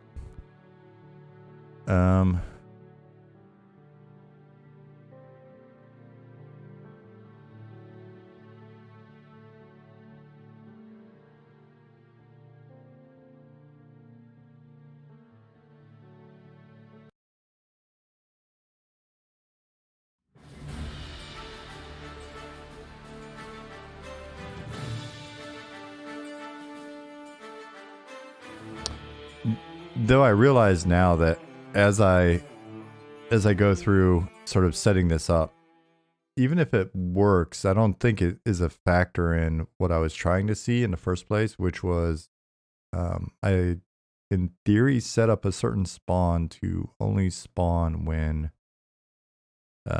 it's raining, just because we don't have dust storm at the moment. The music, yeah. It gets me too. I get excited by that music. In a weird but good way.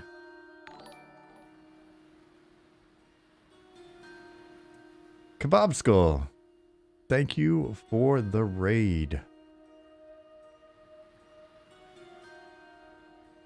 Welcome all of your peoples. I know how raids are, so none of y'all feel too obligated to stay. Feel guilty if you don't. But we appreciate you being here. Enjoy your meeting. Thanks again for the raid. I know what that's like as well. You wrap up a stream and you're like, I need to get the frick out of here. I'm curious what those lights, what is that over there? So let me make myself invulnerable. Let me turn off aggro. Okay.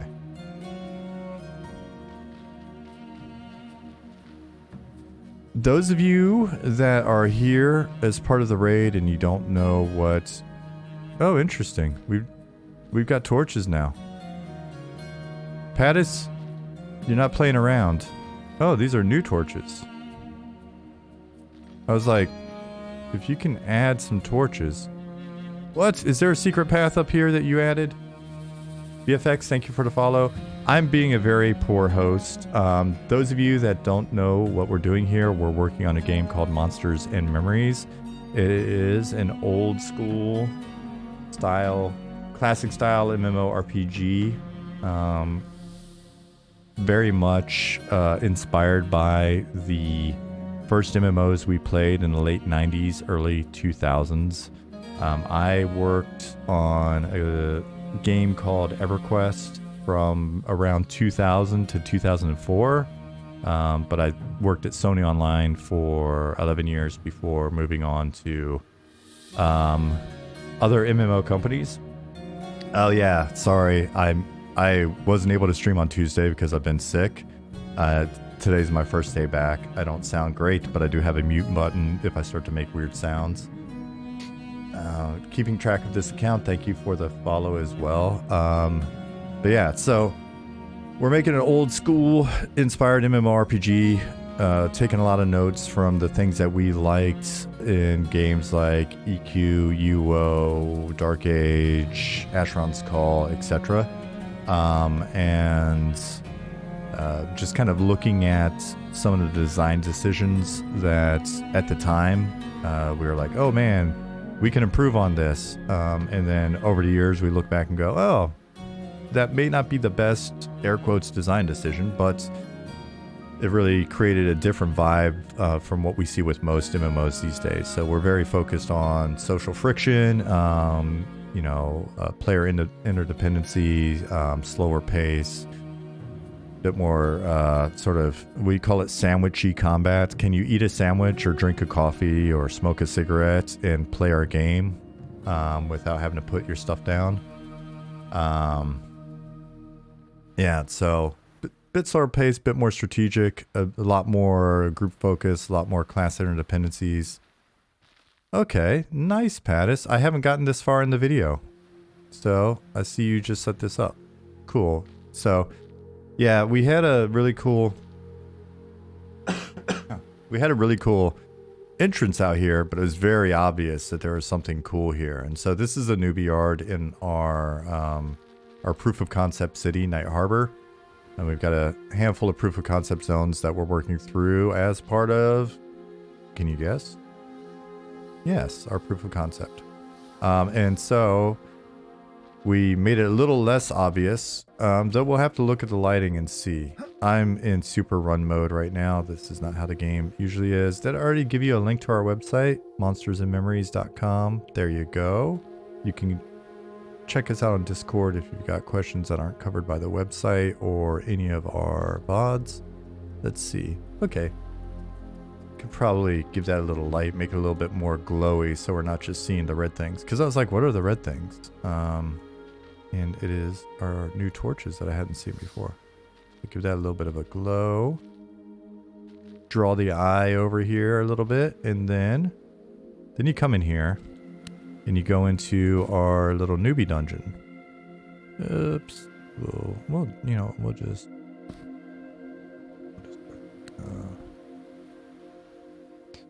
And so, for us, it's really important for the game to feel like the game from level 1. And so our newbie dungeon is... we've been doing some playtests in it. Been playing in, between the dungeon and our classes, it feels very much like playing a mid-level... higher level dungeon already, and so that's scratching the appropriate itch. So there is the entrance to our dungeon, Tomb of the Last Worm's Bane. We are a zone-based game. For those of you that are unfamiliar with us, we're zone-based because 1, it's nostalgic, kind of old school, right? 2, it allows us to not use leashing, and so that allows us to have fun things, emergent gameplay, as we like to say, in the form of trains and just kind of, screaming balls of death flying behind players who are trying desperately to hit the zone line before they die. It just creates it's a different gameplay dynamic. You can play the zone line. You've got a I'm on base kind of moment. So yeah, a lot of decisions like that. We're sort of digging back into the old school bucket and pulling that stuff out. And yeah, that's our game. So let me, speaking of zones, zone over to Shaded Dunes. It's where we've been working.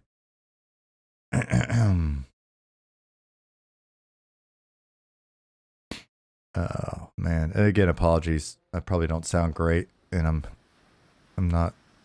Well, I'm not gonna BS you. Well, I'm not gonna bullshit you. Even BSing you would be bullshitting you. So I was about to say I'm not as focused as usual, but let's be real. The people that follow this stream regularly know that I'm not super focused. I'm mainly here to show off other people's work. Time set. You know what? Since there are some new people in here, I'm assuming you didn't all leave. Assuming a couple of you are here. Let me run back over here, and we'll show the thing that we'll show the thing that I was showing at the beginning of the stream, just because I want to make it nighttime anyway, so you can kind of see the zone, see the city. It's very pretty. Fly. I am zooming. I've got my zooming necklace on. I'm a zoomer. Alright. So we got ourselves a little camp over here. Those of you that are seeing this for like the 5th time today, apologies. You know how I am. Time set 5 p.m.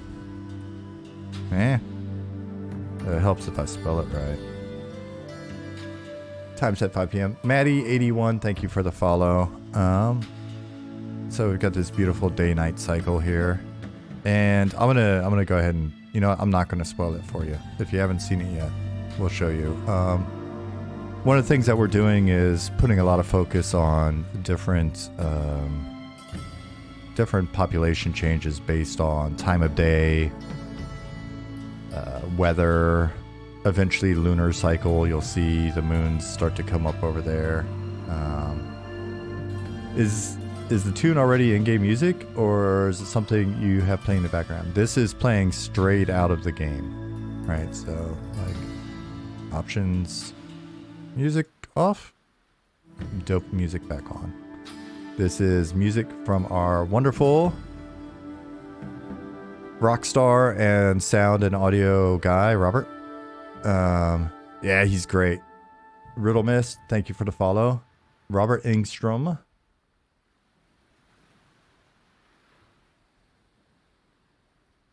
Engstrand. It's like, that does not look right, Bill. Robert Engstrand. I'm actually really bad with his last name for some reason, because I only ever call him Robert. So, yeah, you can hear all of his stuff on his... I'm gonna blame my cold. You can hear all of his stuff here.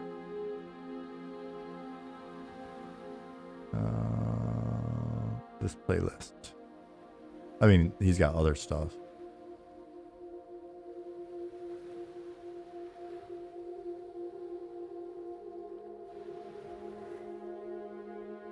All right, we're missing action. Okay, so it's nighttime now. Skeletons and cultists have spawned.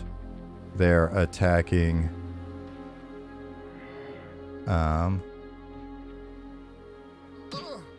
They're attacking the archaeologists. Oh shit. And me. I forgot as I came back in, I needed to make myself invulnerable and non-aggro. I didn't do that after I zoned, because for whatever reason, it doesn't carry beyond zone lines yet. So that was exciting.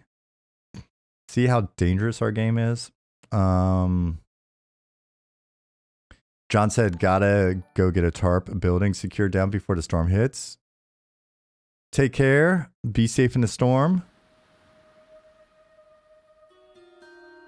Aptos01. Thank you for the prime sub. Subtubes, did I already thank you as well? I should have. So let's zone back to Shaded Dunes. He did. He real did.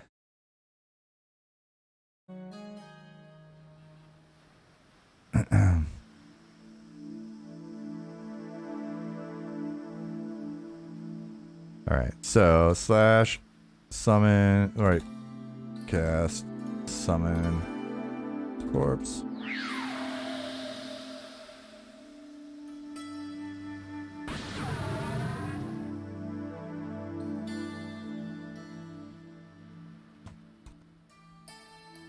So dark. There's my corpse.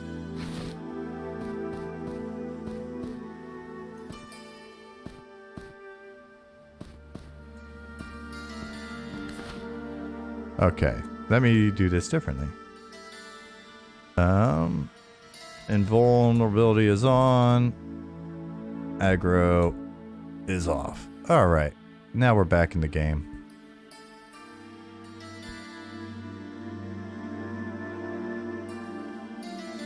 Yeah, so lunar cycle will be another thing that we can use in the future. Weather is something that I'm actually here to experiment with right now. All right, so yeah, for the nighttime, these guys come in, they kill everybody, they take over, give us a little change up, and then they go away in the day. Those of you that are new here, we just did a little facade and lighting pass to show the current state of Night Harbor in a little bit more fancy illuminated way in the background. Yeah, and so the day-night cycle and lunar cycle and other conditions affect not only things like the spawns like you just saw, but we have a concept in our game that's in keeping with the old school nostalgic feel. We have what we call mud objects, so a reference to the old multi-user dungeon text-based interaction.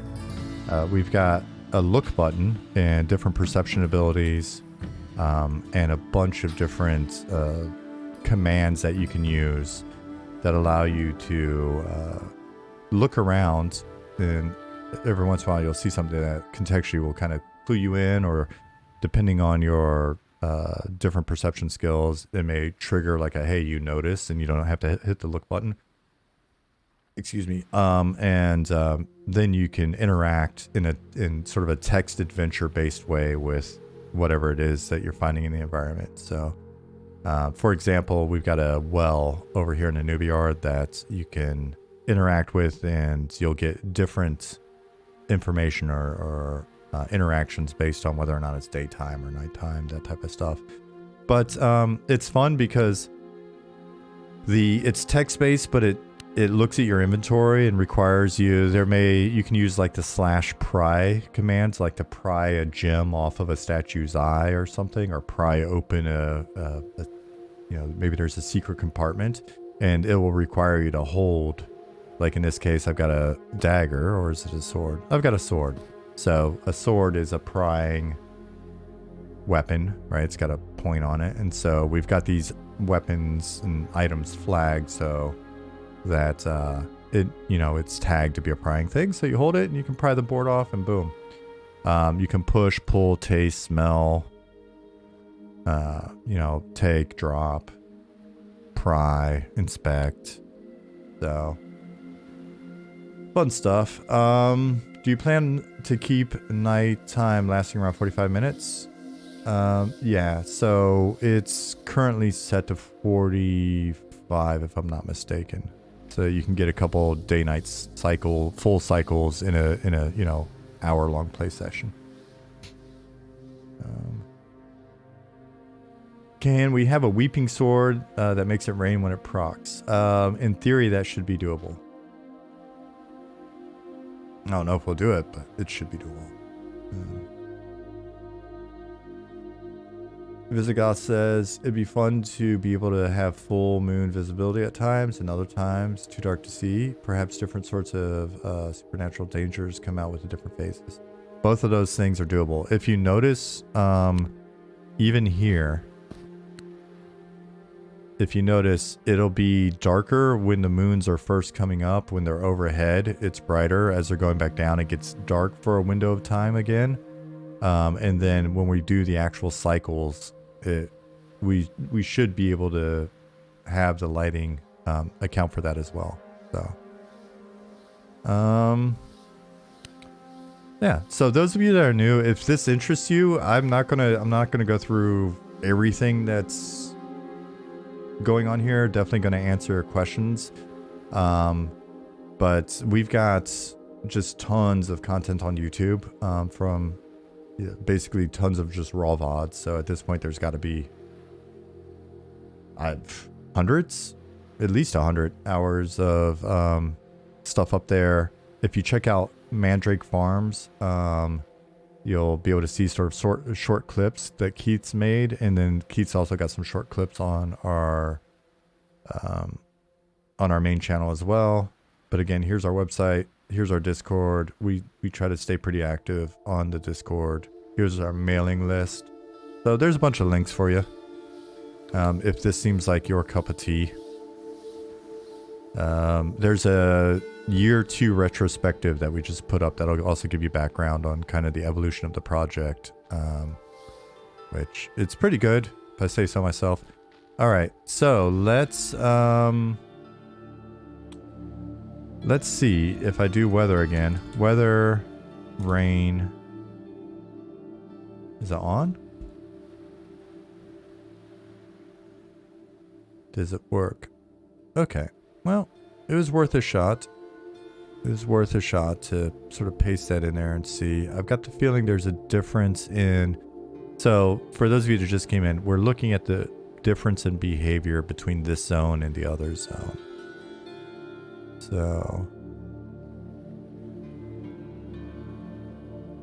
Is there a weather? There should be a weather manager here. No? Yeah, weather controller. So here's the weather controller.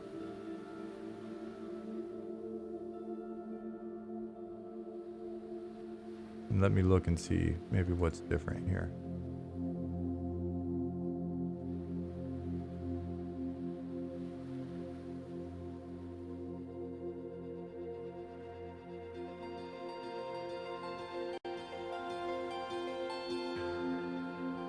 I'm looking at this right now.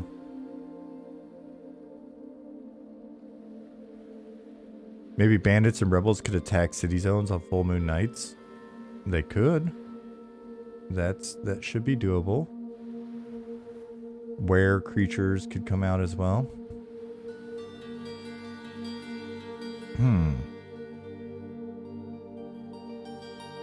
Yeah, interesting.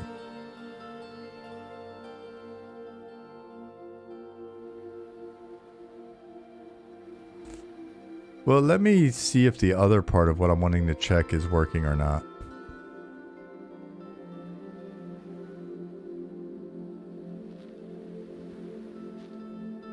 So I've got one of our spawns. In theory.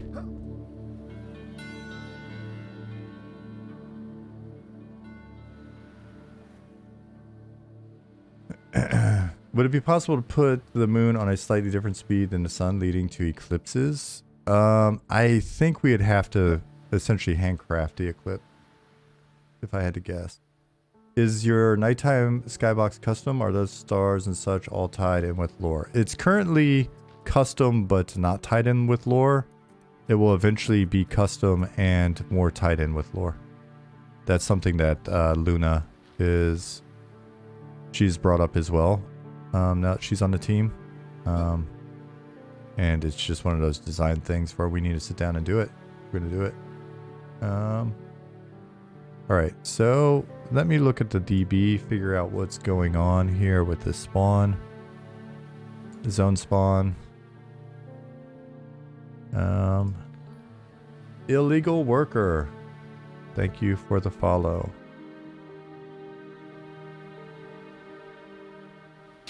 Alright, so...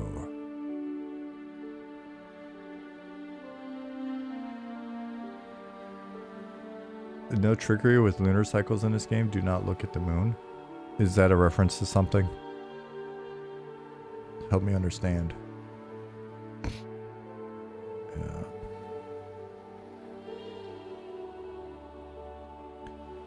Where are my giants?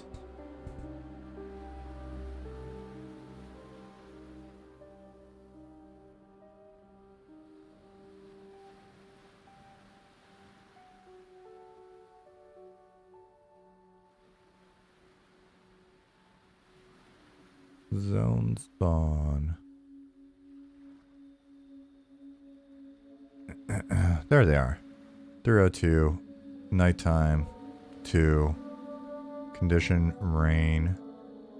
But I wonder if it's just not firing in the zone. I'll capitalize it. We'll do some uppercase real quick and see.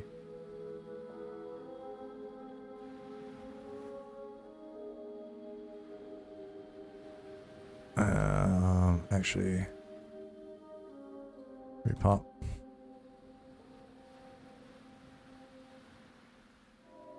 In theory, can there be a plant that only spawns at a specific time under a specific part of the lunar cycle? In theory, Keebs, yes. We do have time blocks already in. So the specific time part is already available, but we don't have lunar cycles in yet. But we'll eventually.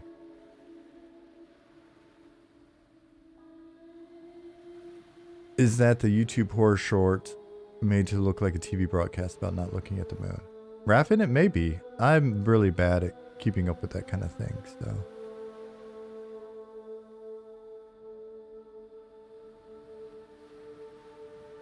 Oh, okay. So.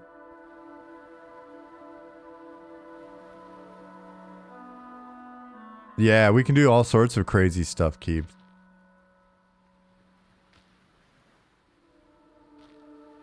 Ignore the non-animating ogre at the moment. He's serving as our placeholder giant. So I put him in here as just kind of a test.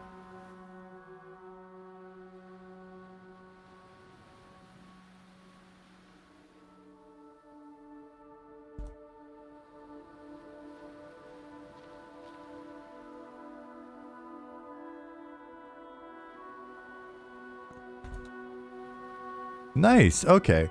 So, in theory that worked. In theory that worked. So, just because we don't have the visuals for the rain in here, it did work that we spawned those giants based on weather conditions and the fact that it's nighttime. So, if it's nighttime and it's raining, then those giants appeared. So, let's do this one more time. I don't know why the rain's not showing up. If those of you that are new, but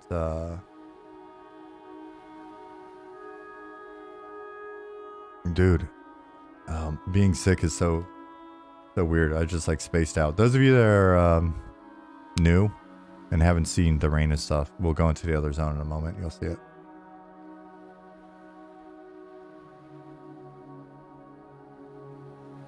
I bet I'm gonna have a sore throat tonight. I was amped. My throat wasn't that bad last night. I was actually able to get some damn sleep. How do you render the rain? Screen space, particle system. It's currently particle system.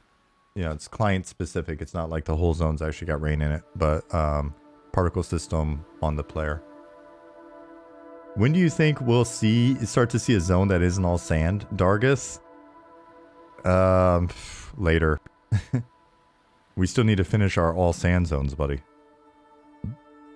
That is one of the challenges of being here during the development process.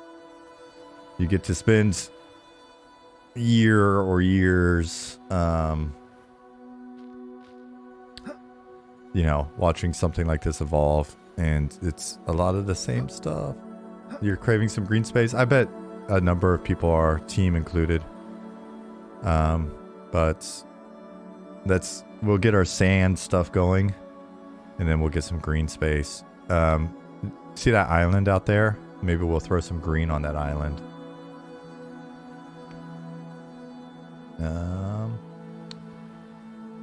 Riddle Miss says, fascinating as an old player seeing both the mud aspect in the game and how you're building the base system. Cool, yeah, we'll run over and we'll take a look at one of those interactions in a minute. I just want to test this out again. So, let's do rain on, even though we won't see the actual rain effect in here. It's nighttime, it's raining. We'll see if giants appear or if that was a fluke or what.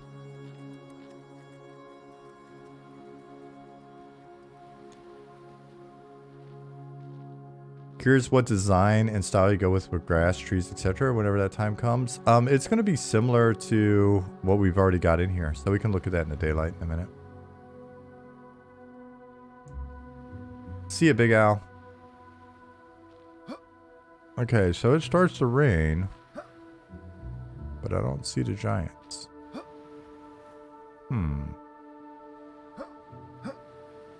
Maybe I was wrong. Maybe I got a little too excited.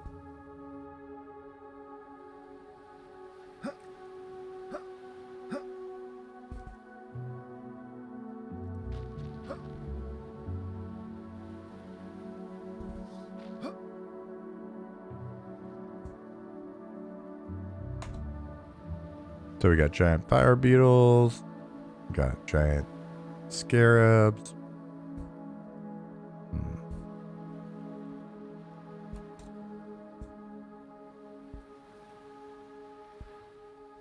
It's sure scouts. Okay. And it stops raining. Interesting. I swear I just saw them. But if I repop.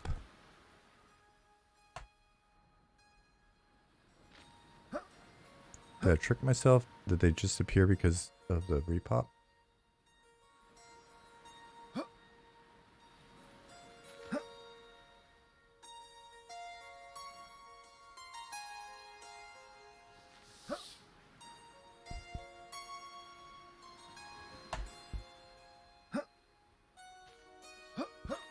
Oh, there they are.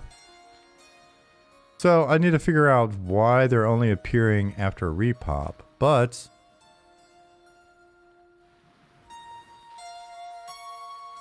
it begins to rain, giant appears. Cool. Kenster, it's just a giant ogre for the time being. And what happens if it becomes daytime?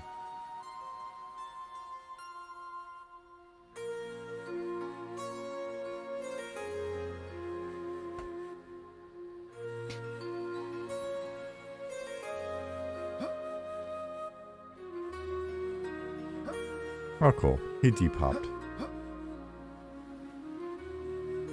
Is that a giant ogre or are ogres mini giants? Oh, that's a good question.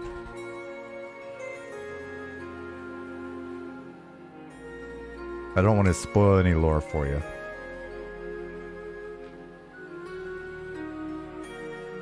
Oh yeah, for those of you that are new here, haven't been here for a while, let's do that again. We'll do 5 a.m.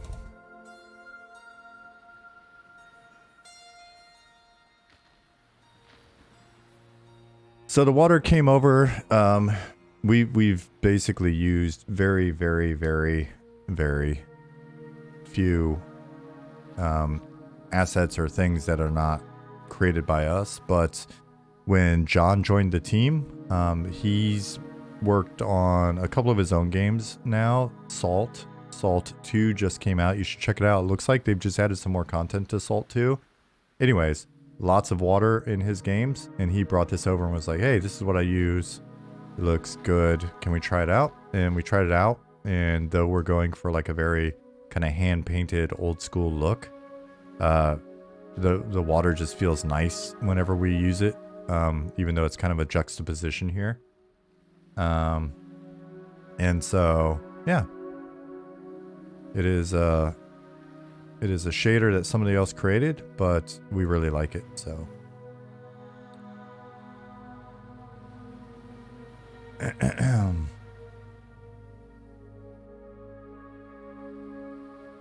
Fisherman needs a pole in his hand. Toot Master, I agree.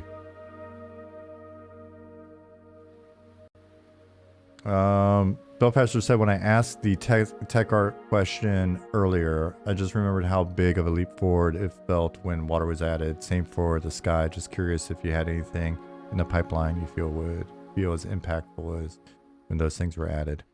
I think continued work on our spell effects will definitely have that feel. And I think there's going to be kind of continued refinement of our understanding of the like lighting and best way to set up fog and all sorts of stuff like that. Continued improvements on how the game renders our textures. So those things will, I think, be smaller. This is always scary to me. Ooh, that was nice. Old school see forever moment.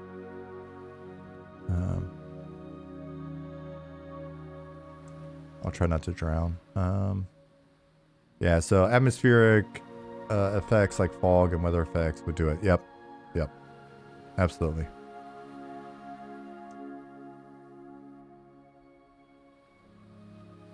So excited to meditate at 5 a.m. on the beach.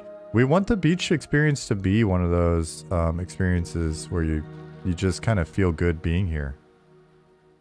We want to have plenty of opportunities in the game where you just are happy to be in the game. A sense of place is really important to us.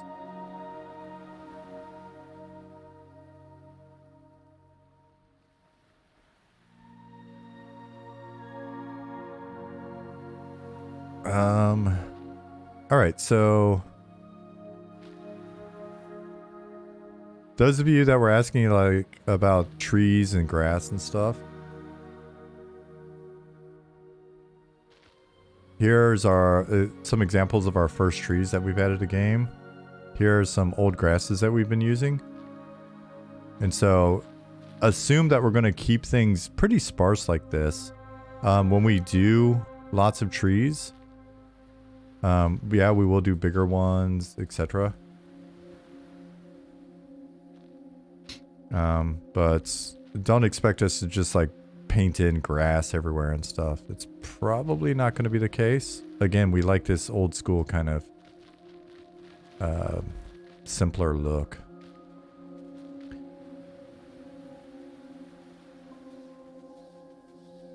Oh, Oppendad? Oppendad. Tell me the way I'm supposed to pronounce that. I've always got to ask folks. Says, good morning, I'm new here.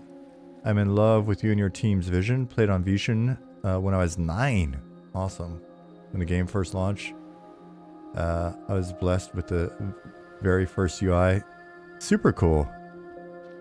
Yeah, it's been great, like meeting so many people over the last couple of years that started playing when they were, 7, 8, 9. A lot of 11-year-olds playing with their folks or whatever.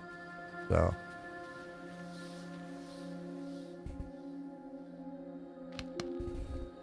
Right, so let's zone in.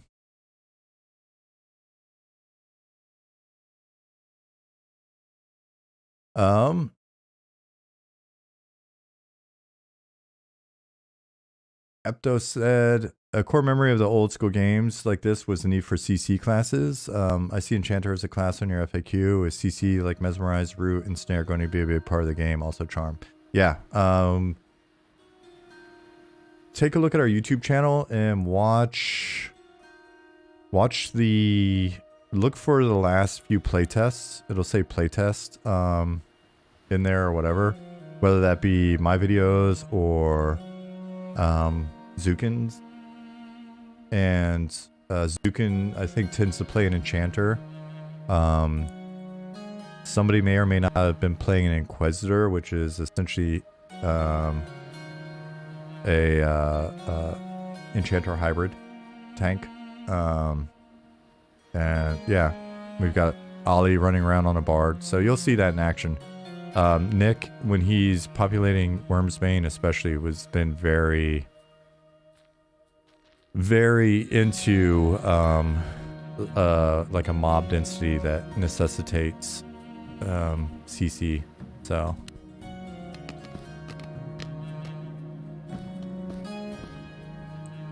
those of you that haven't been here in a while, check it out. We've got torches and lanterns in now, and they actually consume fuel, so they burn out over time. In terms of environmental interaction, I'll come back to that well in a second. But here, I'll show off this cool thing that we're doing. Ollie got a new system up recently, a few weeks ago, that basically allows us to interact with the world more. It's all data driven. So, simple elevator. The same system that's driving our elevator is also the system that... Oh. Let me reach it. System that's operating this door. The door opens if it's daytime, shuts at night. We can trigger all sorts of events, spawning, other stuff based off interaction here. But check it out. This one's always fun to show off. So in our dungeons, there may be like unlit sections of dungeon where it's really up to the players if they want to light it. So you can take the torch out of your inventory, click it on the torch holder. It consumes the torch from your inventory, but now you've got some lighting in the environment for as long as the torch lasts. So things like that, just you'll see it in a number of different ways. Take that example and just think of different things that we could do.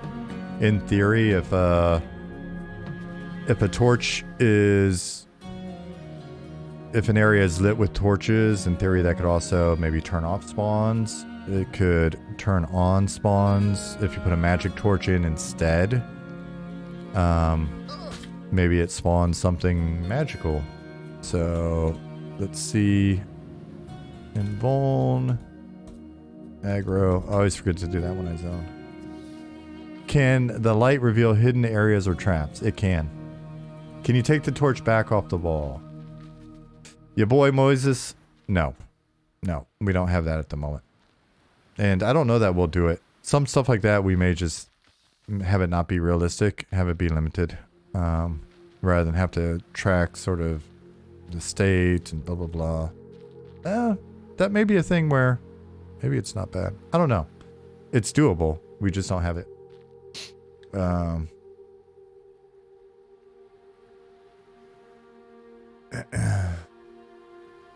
We have the ability to mark enemies to signal to group members to prioritize enemies or not attack CC enemies. Tootmaster, we hope to convey things like mezzed enemies in the spell effects and the animations.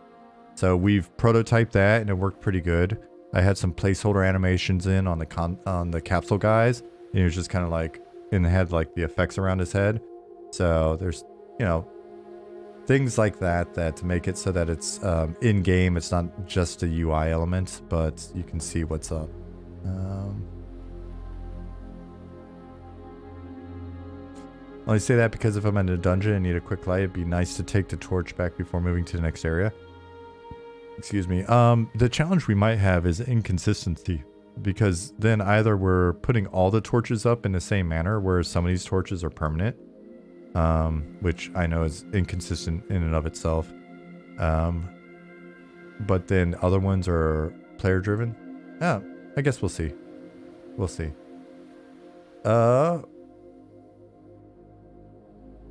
says, Opa equals, it's Korean and panda. Opa and panda is fine. All right. I'm going to say Opa because I live in Germany at the moment and OPA is grandfather in Germany as well. All right, so the thing I was talking about earlier in terms of environmental interaction, like if I look right here, you can see in my chat box, I hit the look button because this isn't a triggered interaction.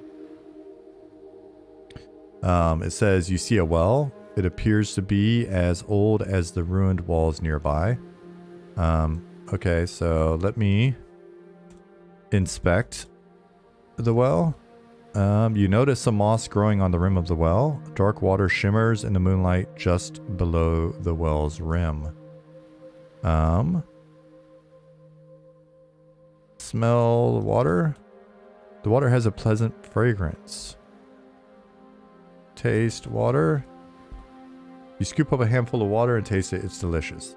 And so just like a old school text-based game, I need to see if I can, maybe we'll do that real quick. See if I can trigger an effect off of that. I've been meaning to do that. In theory, you get different text and something else happens during the day. So let me see if I can find something.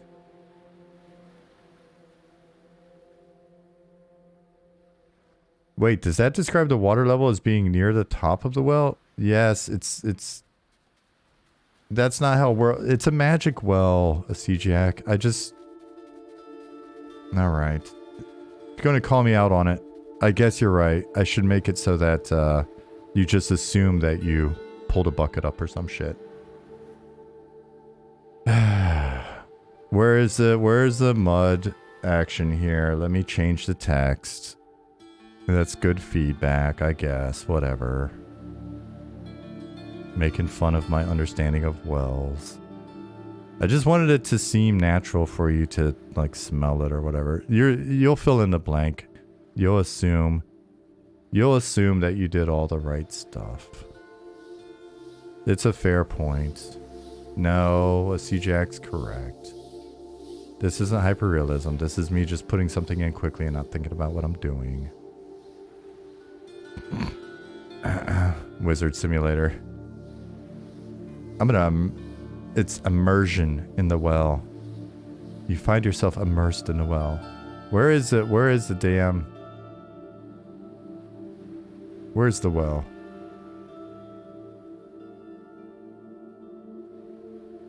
Alright. Alright. Can I immerse my body in the well? My body. You gain a rare type, rare waterborne bacteria. Your character has 1 day left of playtime. Enjoy. Enjoy.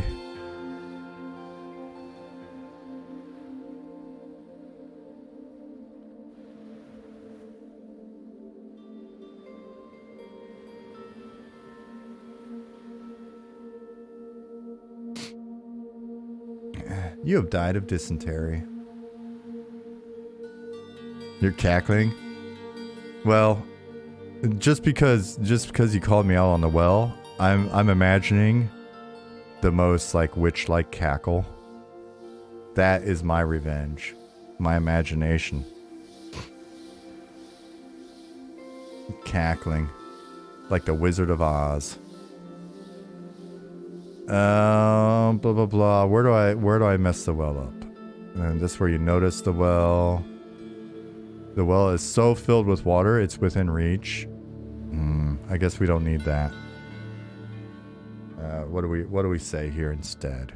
Since the water level is apparently too high on this magical well.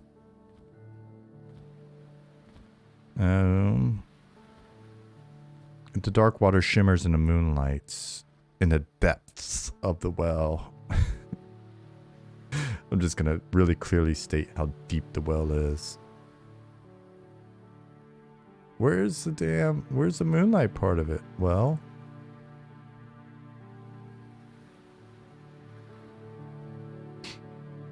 you look into the well, truth emerges to shame you and mankind. Listen, I don't know that this whole well thing is the universal truth.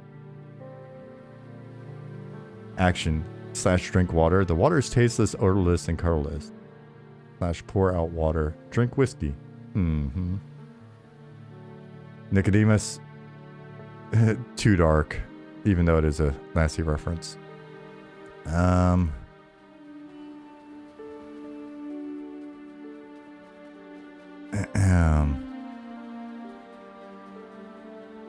So I think this is the one where it's... Is this nighttime?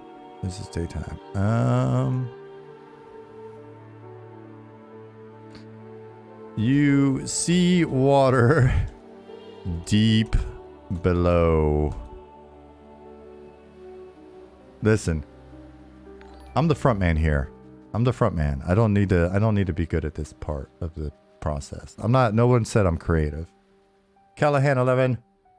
Thank you for 9 months.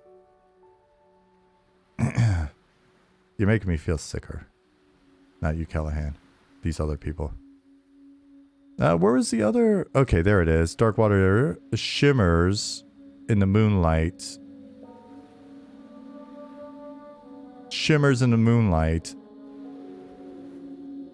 Deep in the well.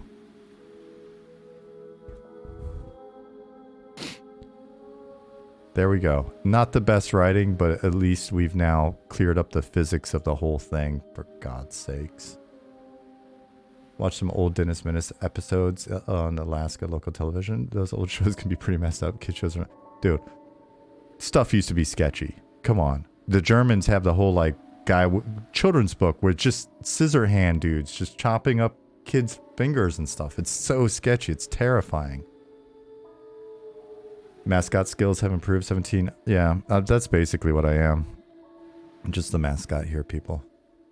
Cool. All right. So I've rectified the problem with the physics. Let me go back to seeing if I can do some firing some effects or whatever. Oh, interesting thing for those of you who are new here. There's Slack messages. Are you guys making fun of me in Slack? Let me check this. It may be important.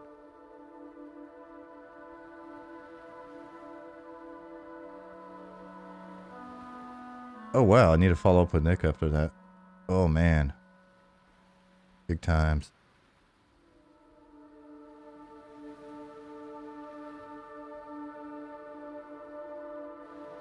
All right, let me just quick message there and then... All right, cool. If the team is making fun of you, please post it here so we can see. They'll make fun of me in Discord as well. Speaking of Discord, you can join us here in Discord and watch the team make fun of me.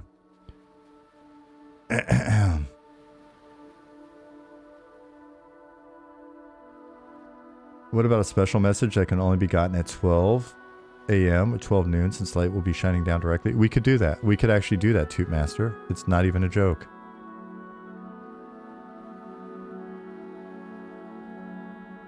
Well, at least it's not John Boyne accidentally using recipe ingredients from Breath of the Wild in a serious historical novel. Holy shit. What book? Link, just so I can have a complete understanding, but that's kind of fun. So anyways, other things that these objects can do is let me inspect. Well, let me repop. Moon reflection on the water gives you holy water.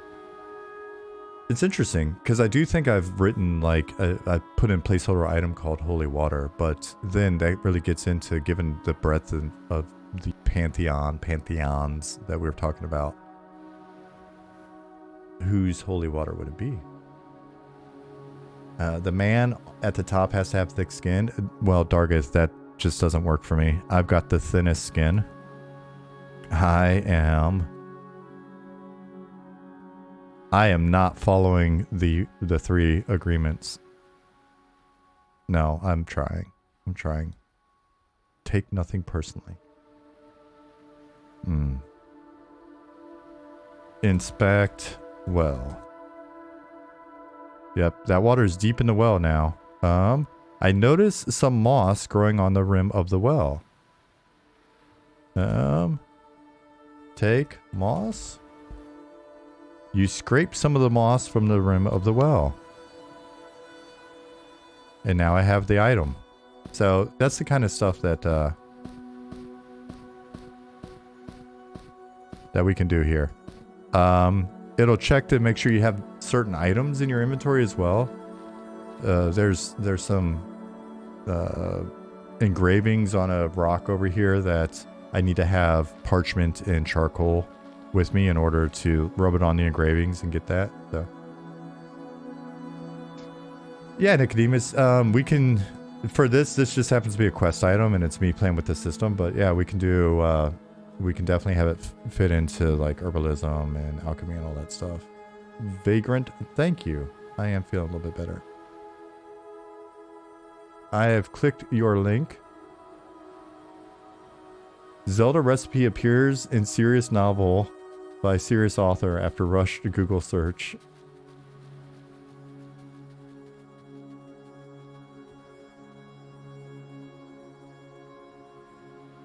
What in the world? That's funny.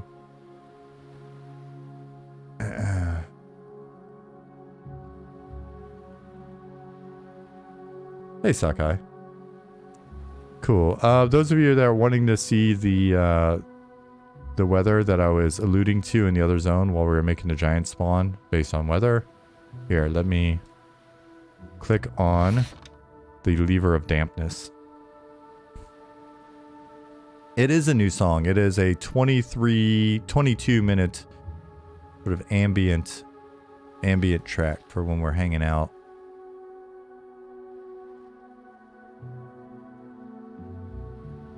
And the weather seems to have brightened things up a little bit.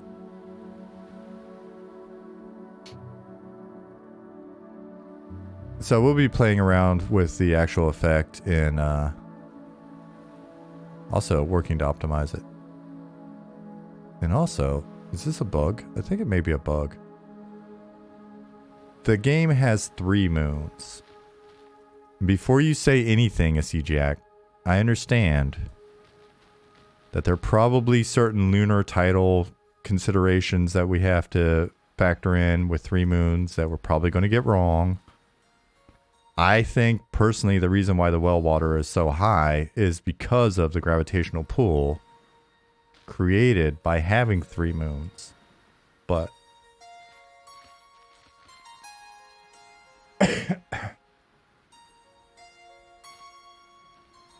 oh, it is daytime. I thought it was a bug. I was like, that's the last moon standing. Dargith, maybe not until an expansion. I heard Unreal handles way more moons. You could have infinite moons if you were using Unreal, Sean.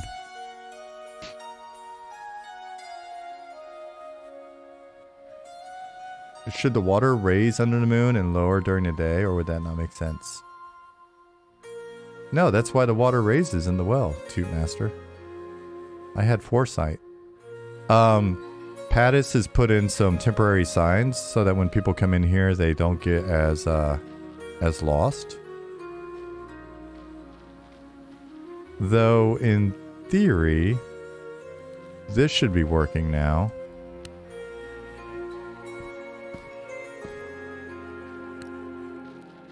On a lunar eclipse, basically erupts like a geyser. That'd be hilarious. Like, the 3 moons all align and you just see a fountain spray forth from all of the wells.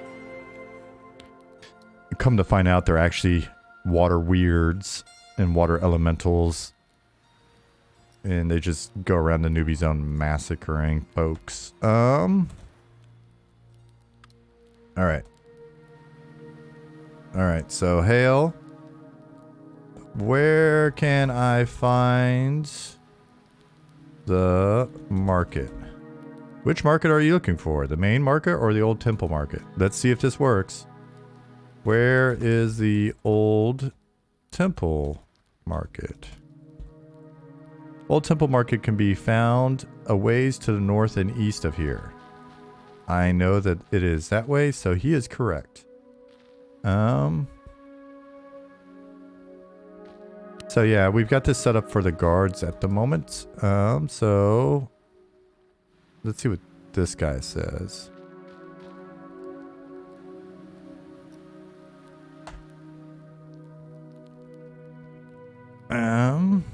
Not too far. So it's a little bit closer, right? The other guard said it's a ways, but this guy says it's not too far to the northeast.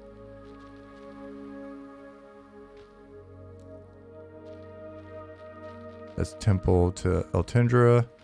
And again, those of you that are new here, my frame rate, I'm playing in the editor right now, so frame rate's a little bit lower.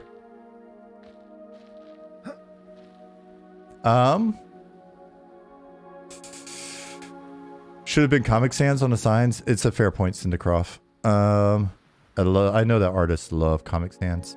We're gonna need 9 wolves in game to keep the wolf to moon ratio in check. Oh, we'll definitely have to get that on a t-shirt in game. 9 wolves on a shirt.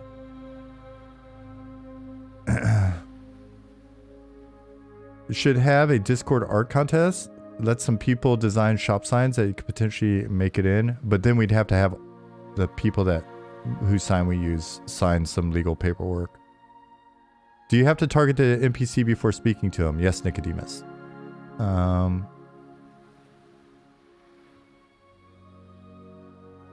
Kenster, I have not watched more than one episode of that show. I really should. Is the chat system dynamic? If the guard is moved, will they update their instructions accordingly? Yes. Let's see what this guy's... So, I think he's flagged on the same system. Alright. Move along, I'm busy here. Where's the Old Temple Market? Old Temple Market can be found not too far to the north of here. Yep, he is correct. So, essentially, it's just...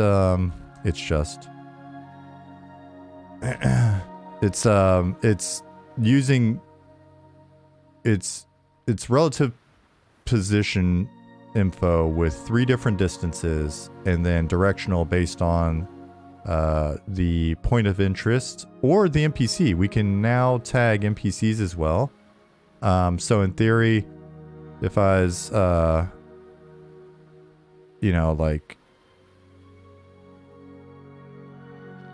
hey, I'm looking for my husband, Bob the Drunk, then in theory he could tell me if he recently saw Bob the Drunk in the tavern here, and give me a rough direction. So we have that ability to flag both locations in the world, volumes in the world, and also NPCs. So we could play with that a little bit.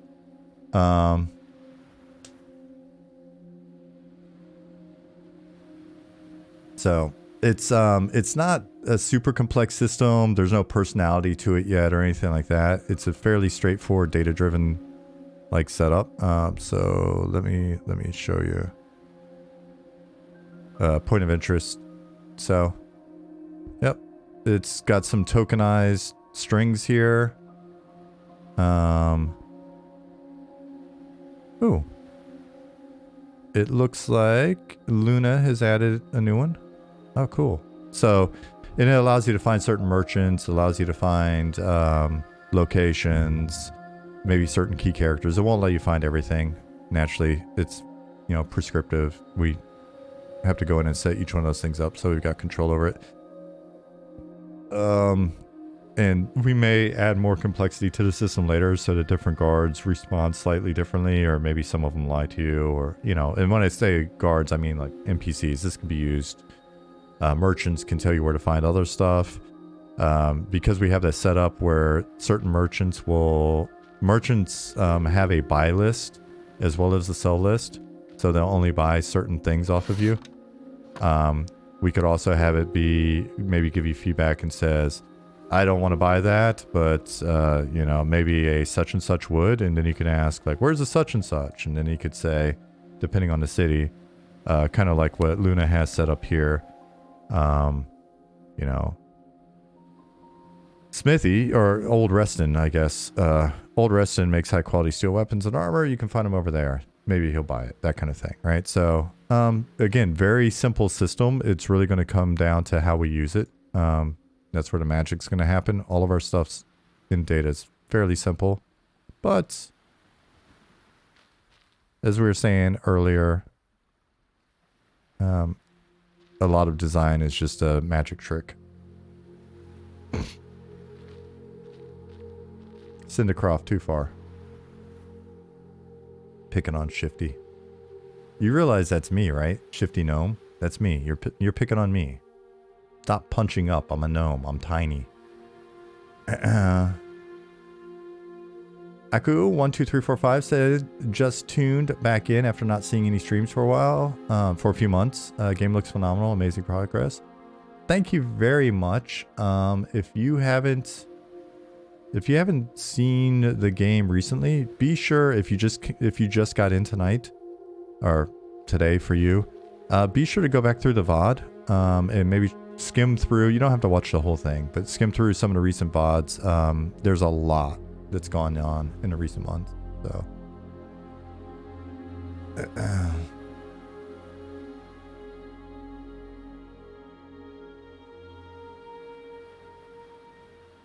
for generic humanoid NPCs, will you eventually want to spawn their appearance randomly or have it be a static design? For certain generics, well, will want it randomized. In theory, they're supposed to be randomizing now, but I think that stopped working or didn't ever work. So we'll have to follow up on that. The thing with generic is you'll also over time realize that just because something has a generic name like a guard, we'll eventually have a system in that we're playing with that'll make it so that once you're either told about that NPC or you interact with them and they tell you about themselves, you may find that they have a name, so they're not really that generic. So like Gardamir, the first time you see him may just be a guard. And then when you come over here, maybe he doesn't say anything to you, but you talk to guard Adnan, and Adnan, when you're like, what's your name? He's like, I'm guard Adnan. Kind of like the old CRPGs used to do. Like, okay, cool. Well, blah, blah, blah. I need to find a blah, blah, blah. And he's like, I don't know. But if you talk to Amir over there, he might know. And then all of a sudden you look over and a guard now is guard Amir, right? So essentially it's just a flagging system to allow you to become more familiar with NPCs, and kind of helps you track which ones are valuable to you or who you've interacted with and stuff like that. So yeah, Keith has expressed interest in adding that system, but we've got him doing a bunch of other stuff at the moment as well. So yeah, little things like that. When people are like, what makes this game different than the games that we've played, 20 years ago? It's essentially just taking some elements like the things I was showing off tonight, which were all basically doable back in the day, and just actually doing them. So, are there going to be more schedules when NPCs go to house barracks, sleep at night, go to the bar, have a fling, all that stuff? Yeah. We'll eventually get to that point. So, Luna was just asking some questions about the tooling for that in Slack yesterday. It's definitely on our list. It's just, we'll get the base pop in and then we'll start going from there. So, thank you, Hobgoblin.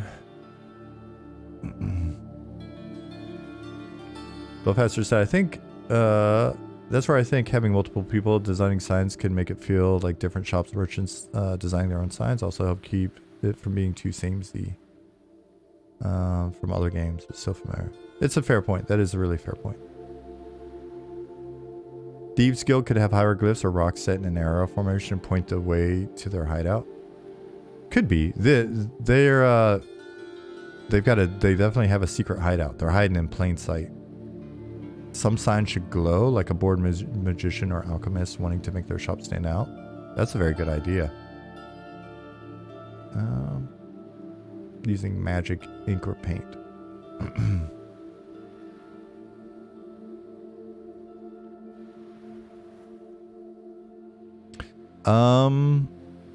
I've talked about it like 4 times, and I've yet to actually look at the data to see if I can make it happen.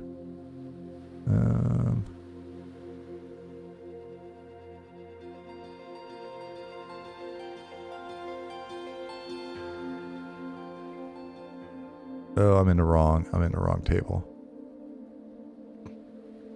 Oh man, I'm gonna be an itchy, sneezy mess once I get off here. I can feel it coming already.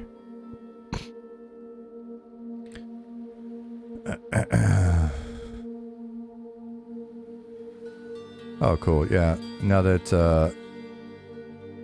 Luna has added the comment field here, I can flag some of my stuff. Newbie well.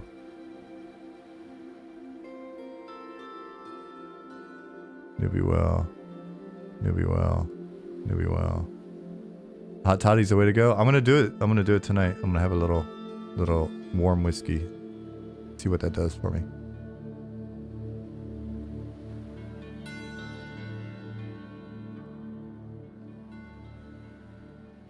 All right. Okay. So in theory, let's go see if this works. I don't think it works, but let's go.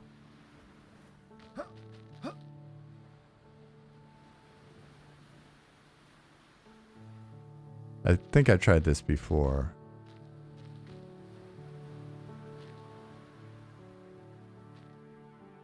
Yeah, we're gonna use market stalls for sure.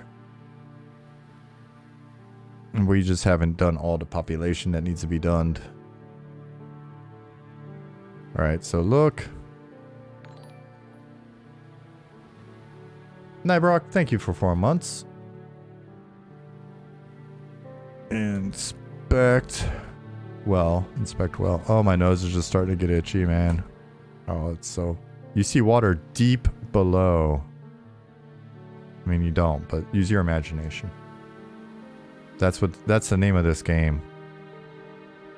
Monsters and Memories. Colon. Use your imagination.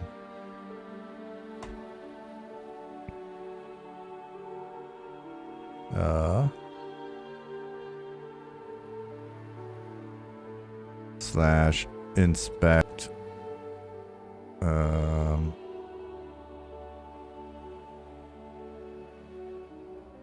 Water. Nothing out of the ordinary. Taste water. Not inspect, taste. It's just taste. Come on, Sean. Come on. Alright. So, it told me, it treated this as a string. It didn't fire this off. Alright, so we've got a bug here. We got a bug.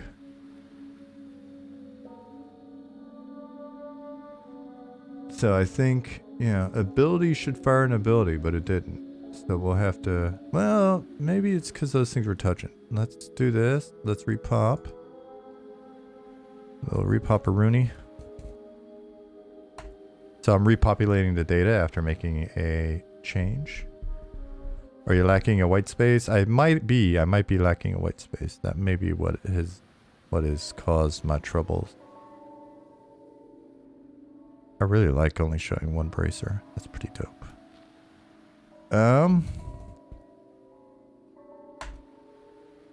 Nope, that wasn't it. So we got a bug. I'm gonna fill out a bug report. Poor Ollie. We got a bug. We found a bug. The other ones do work though.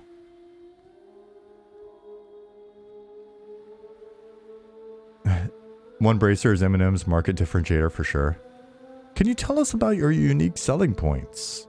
We're gonna put this in our PowerPoint deck for sure. What makes you think that we should give you millions of dollars to fund your project and get nothing in return? Well, check out slide number 4. Tap, tap, tap. One bracer. Why didn't you say so from the beginning, kid? Here. Take a whiskey and a scar. Here's a bag of money. Yeah. Yeah, so item works. I actually have never used the zone one. We could do that. You know what? Let's copy this and see if it works. I'm just going to copy this. And we're going to replace this ability here with it. And then we're going to repop and see what happens to me. So, repop. Just one slide. Then conclude with fireworks and exotic dance. Not exotic dancers. A monkey that shoots confetti out of a cannon. Like, not a cannon, but like a handheld cannon. When we were making pretty crazy EverQuest money, that was the one request we had of the producer.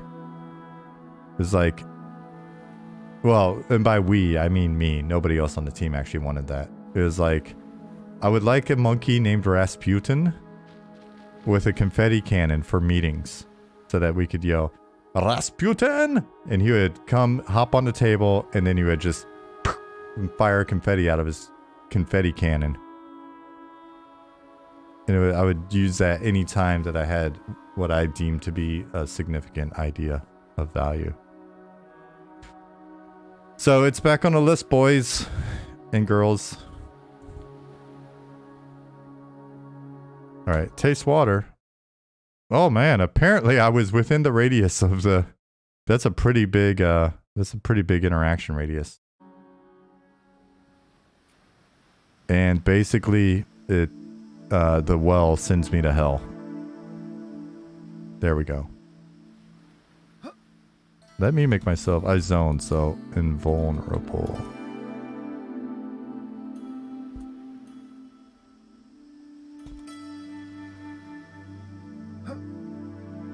The spirit realm. We're in the spirit realm. Did you see the size of that chicken? Yeah, so that one works. Nick had that set up in a different zone, so I just stole it from Nick. So one of the things that we can do with that is there are two different ways that we can use that. We can either have that be like, say we're at the base of a tower and you're told to go to the base of the tower because there's a nice ledge to use your grappling hook and rope, because we've got rope and grappling hook in game. And then you could go up there and you could throw your grappling hook, because we have the throw command, and then it would teleport you to the top of the tower. I mentioned that to Ollie, and Ollie was like, but we could do it a better way, which is what Ollie does a lot of the time. He's like, basically we could turn on and off a climbing volume, and then we could make a little rope appear, and it would stay there for whatever, however long, and then anybody could go up the rope. Yeah? Or there could be potentially a skill check on the rope. But either way, as you can tell by what I just did. Oh, a lost traveler has made it. Good job, buddy. You have survived. Cool. So lost traveler actually did make it. What I'm going to do before next Tuesday is I'm going to be out of town this weekend.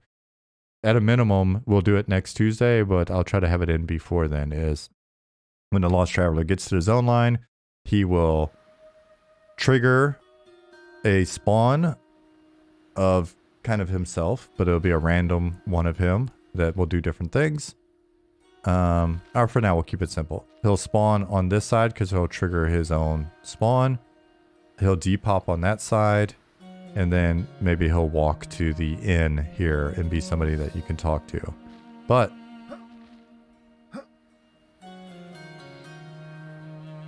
hey, Erkenstaff.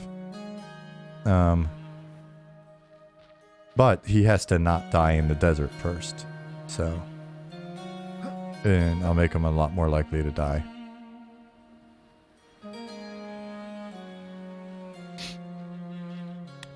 Cool. All right. You get away from me. Will weather deplete your resources like food, water faster? We've talked about it, so it's very possible. Will there be buddies, pets that can follow you around? Your boy Moises asked. Yeah. Matter of fact, here, let me show you my necromancer. I'll camp real quick. I'll hop on my necromancer that I've been legit playing, and then I'll summon undead minion. How's that sound? I've got a level 5 necro,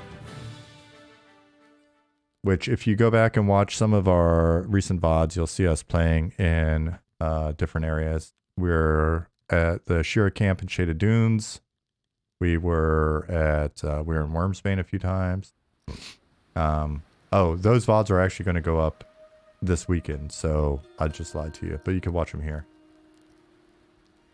Here's my necromancer.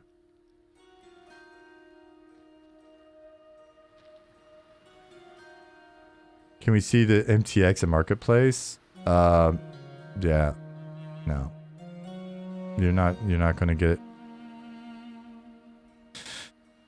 The only marketplace for this game is the marketplace run by NPCs in the game. So for those of you that are like new here, you can see my handy dandy backpack will be allowing you to toggle that type of item on and off. We just added some cloth up in here.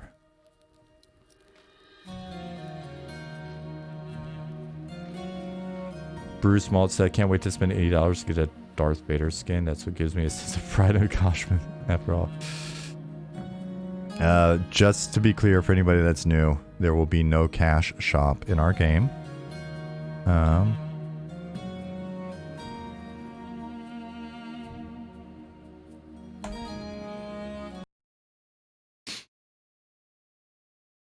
Are there going to be sky islands, cloud areas that you can run on? You should if you haven't planned it. I'm not going to give you any spoilers. All right, so now that it's more daytimey here, you can see my little outfit. So you can see my belt pouches.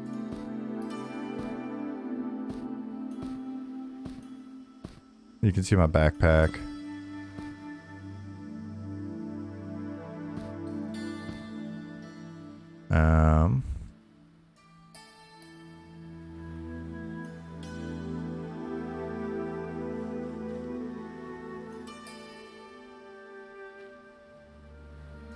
Better not let DC Comics see that. It's clearly a bat belt. It's tan. It's not yellow. It's tan. Speaking of belt, I need to actually see if I can get in the dressing room, and now that we've got the art for it.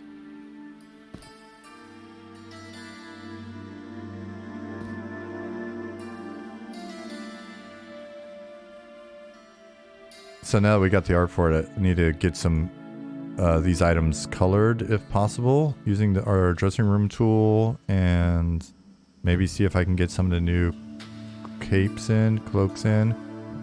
See if we can, yeah, just get some more items in. Thanks, Cold-Blooded. Add a big old Texas belt buckle. Yeah, don't be shocked if you see that in game. Your boy says this game looks so comforting to play, like a nice escape to a cool little world. That is a huge compliment. That is high on our list of goals. Excuse me. Have you thought about extreme weather like hurricanes or storms that are coastal? We have an example, I think, on YouTube that shows like a light dust storm and then like a heavy sandstorm. So we'll definitely be playing around with some stuff like that. Crazy lightning storm, and then all of a sudden storm giants appear. So cool, man. All right, I tell you what, we've hit the 3-hour mark. It's about time for me to hop off, start prepping dinner, and catch up with the team. I will be back on Tuesday, barring any crazy sickness or whatever, but I'm starting to feel better. What's for dinner? I went down to we've got a nice sort of farmer's market that pops up on Tuesdays, Thursdays, and Saturdays. I went in, they've got the best, like the meat that they sell there. So chicken breast. But like they've got just the best meat there, and the price is so much better than the supermarket at this point. And then I found the tiniest little purple cabbage that you've ever seen. Since there's just 2 of us and we're going to be out of town tomorrow evening, might as well not have leftovers. So I got a tiny cabbage. I got a broccoli, little one. We got some leftover potatoes that are boiled that I'm going to put in the air fryer. So yeah. Syndicroft, thank you for your generosity. Demon Injected. Congrats. Yeah, so I'm gonna start on that. I'm gonna catch up with the team. I'm gonna try to get some of these things that we've been talking about on my list actually in game. Write up that bug for Ali, and I will basically. And last week's VODs will be going up tomorrow, Saturday, and Sunday on YouTube. So check it out. Do me a favor, if you like our stuff on YouTube, here's the link. Be sure to sub for us. Those numbers, like we count the number of subscribers we have on YouTube. We look at how many people are in our Discord. We look at how many people are on our mailing list. Those give us metrics to see whether or not you guys are actually interested in playing this game one day. So everybody is like, I can't wait to play. I want to play test. I can't wait till this game comes out. All that stuff. Appreciate you saying it in chat, but click on some things, join some things so that we have the numbers. Because that gives us a sense of like how many people actually truly do give enough of a shit to click subscribe. You don't even have to subscribe here. I appreciate that you guys do. You know, the cash, basically any cash that comes in through the stream goes straight into paying for monthly services and stuff that we have. So that helps mitigate some of the overhead that we have. But You don't have to do that. You don't have to give us any money for this. We'd much rather you subscribe on YouTube, join our mailing list, join our Discord, even if you're not active, just so we have those numbers, so we can see. Certus, thank you very much for the follow. Learned a lot about wells today. So did I, apparently. I was misinformed on the nature of wells. Elemental Phase, enjoy your gift sub. Nicodemus, thank you for your continued generosity. Everybody have a fantastic weekend. My hands are so clammy. Have a fantastic weekend. If you came in later in the stream, those of you that came in during the raid and missed the beginning part of the stream, go back and check out the VOD if you've got time. We showed some interesting day-night cycle activity. So some researchers during the day get overwhelmed and killed by undead and cultists at night, and then they take over that sort of campsite. Go back and check that out. It's fun to watch. And then you'll see some of the other stuff. And if you're very new to the game, then you'll maybe see some other shit that we covered as well. All right. So that's it for me. Rev, Chumley. Let me actually camp, since this is my legit play character. Oops, my keyboard switched to Swedish. Camp. Cool. Everybody have a great weekend.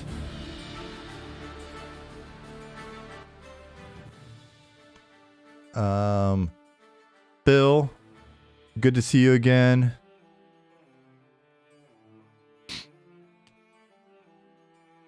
Which Discord do I join? M&M Discord or Loving Robot? Join M&M if you're into M&M. Join M&M. But if you want to, here's M&M Discord. Here's Loving Robot Discord. Loving Robot's just kind of in case I want to bullshit around or whatever. I'm not doing it necessarily in our more professional corporate environment. Belfaster, have a great weekend. Thank you very much. I'm feeling better already just by hanging out with y'all. Mirix, you have a good weekend as well. Elemental Phase was just listening, but now thanks. Nicodemus for the sub. Droop, thank you, buddy. You're very welcome.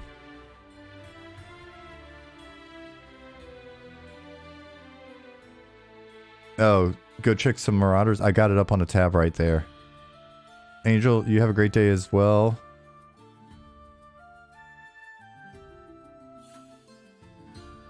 This is the outro music.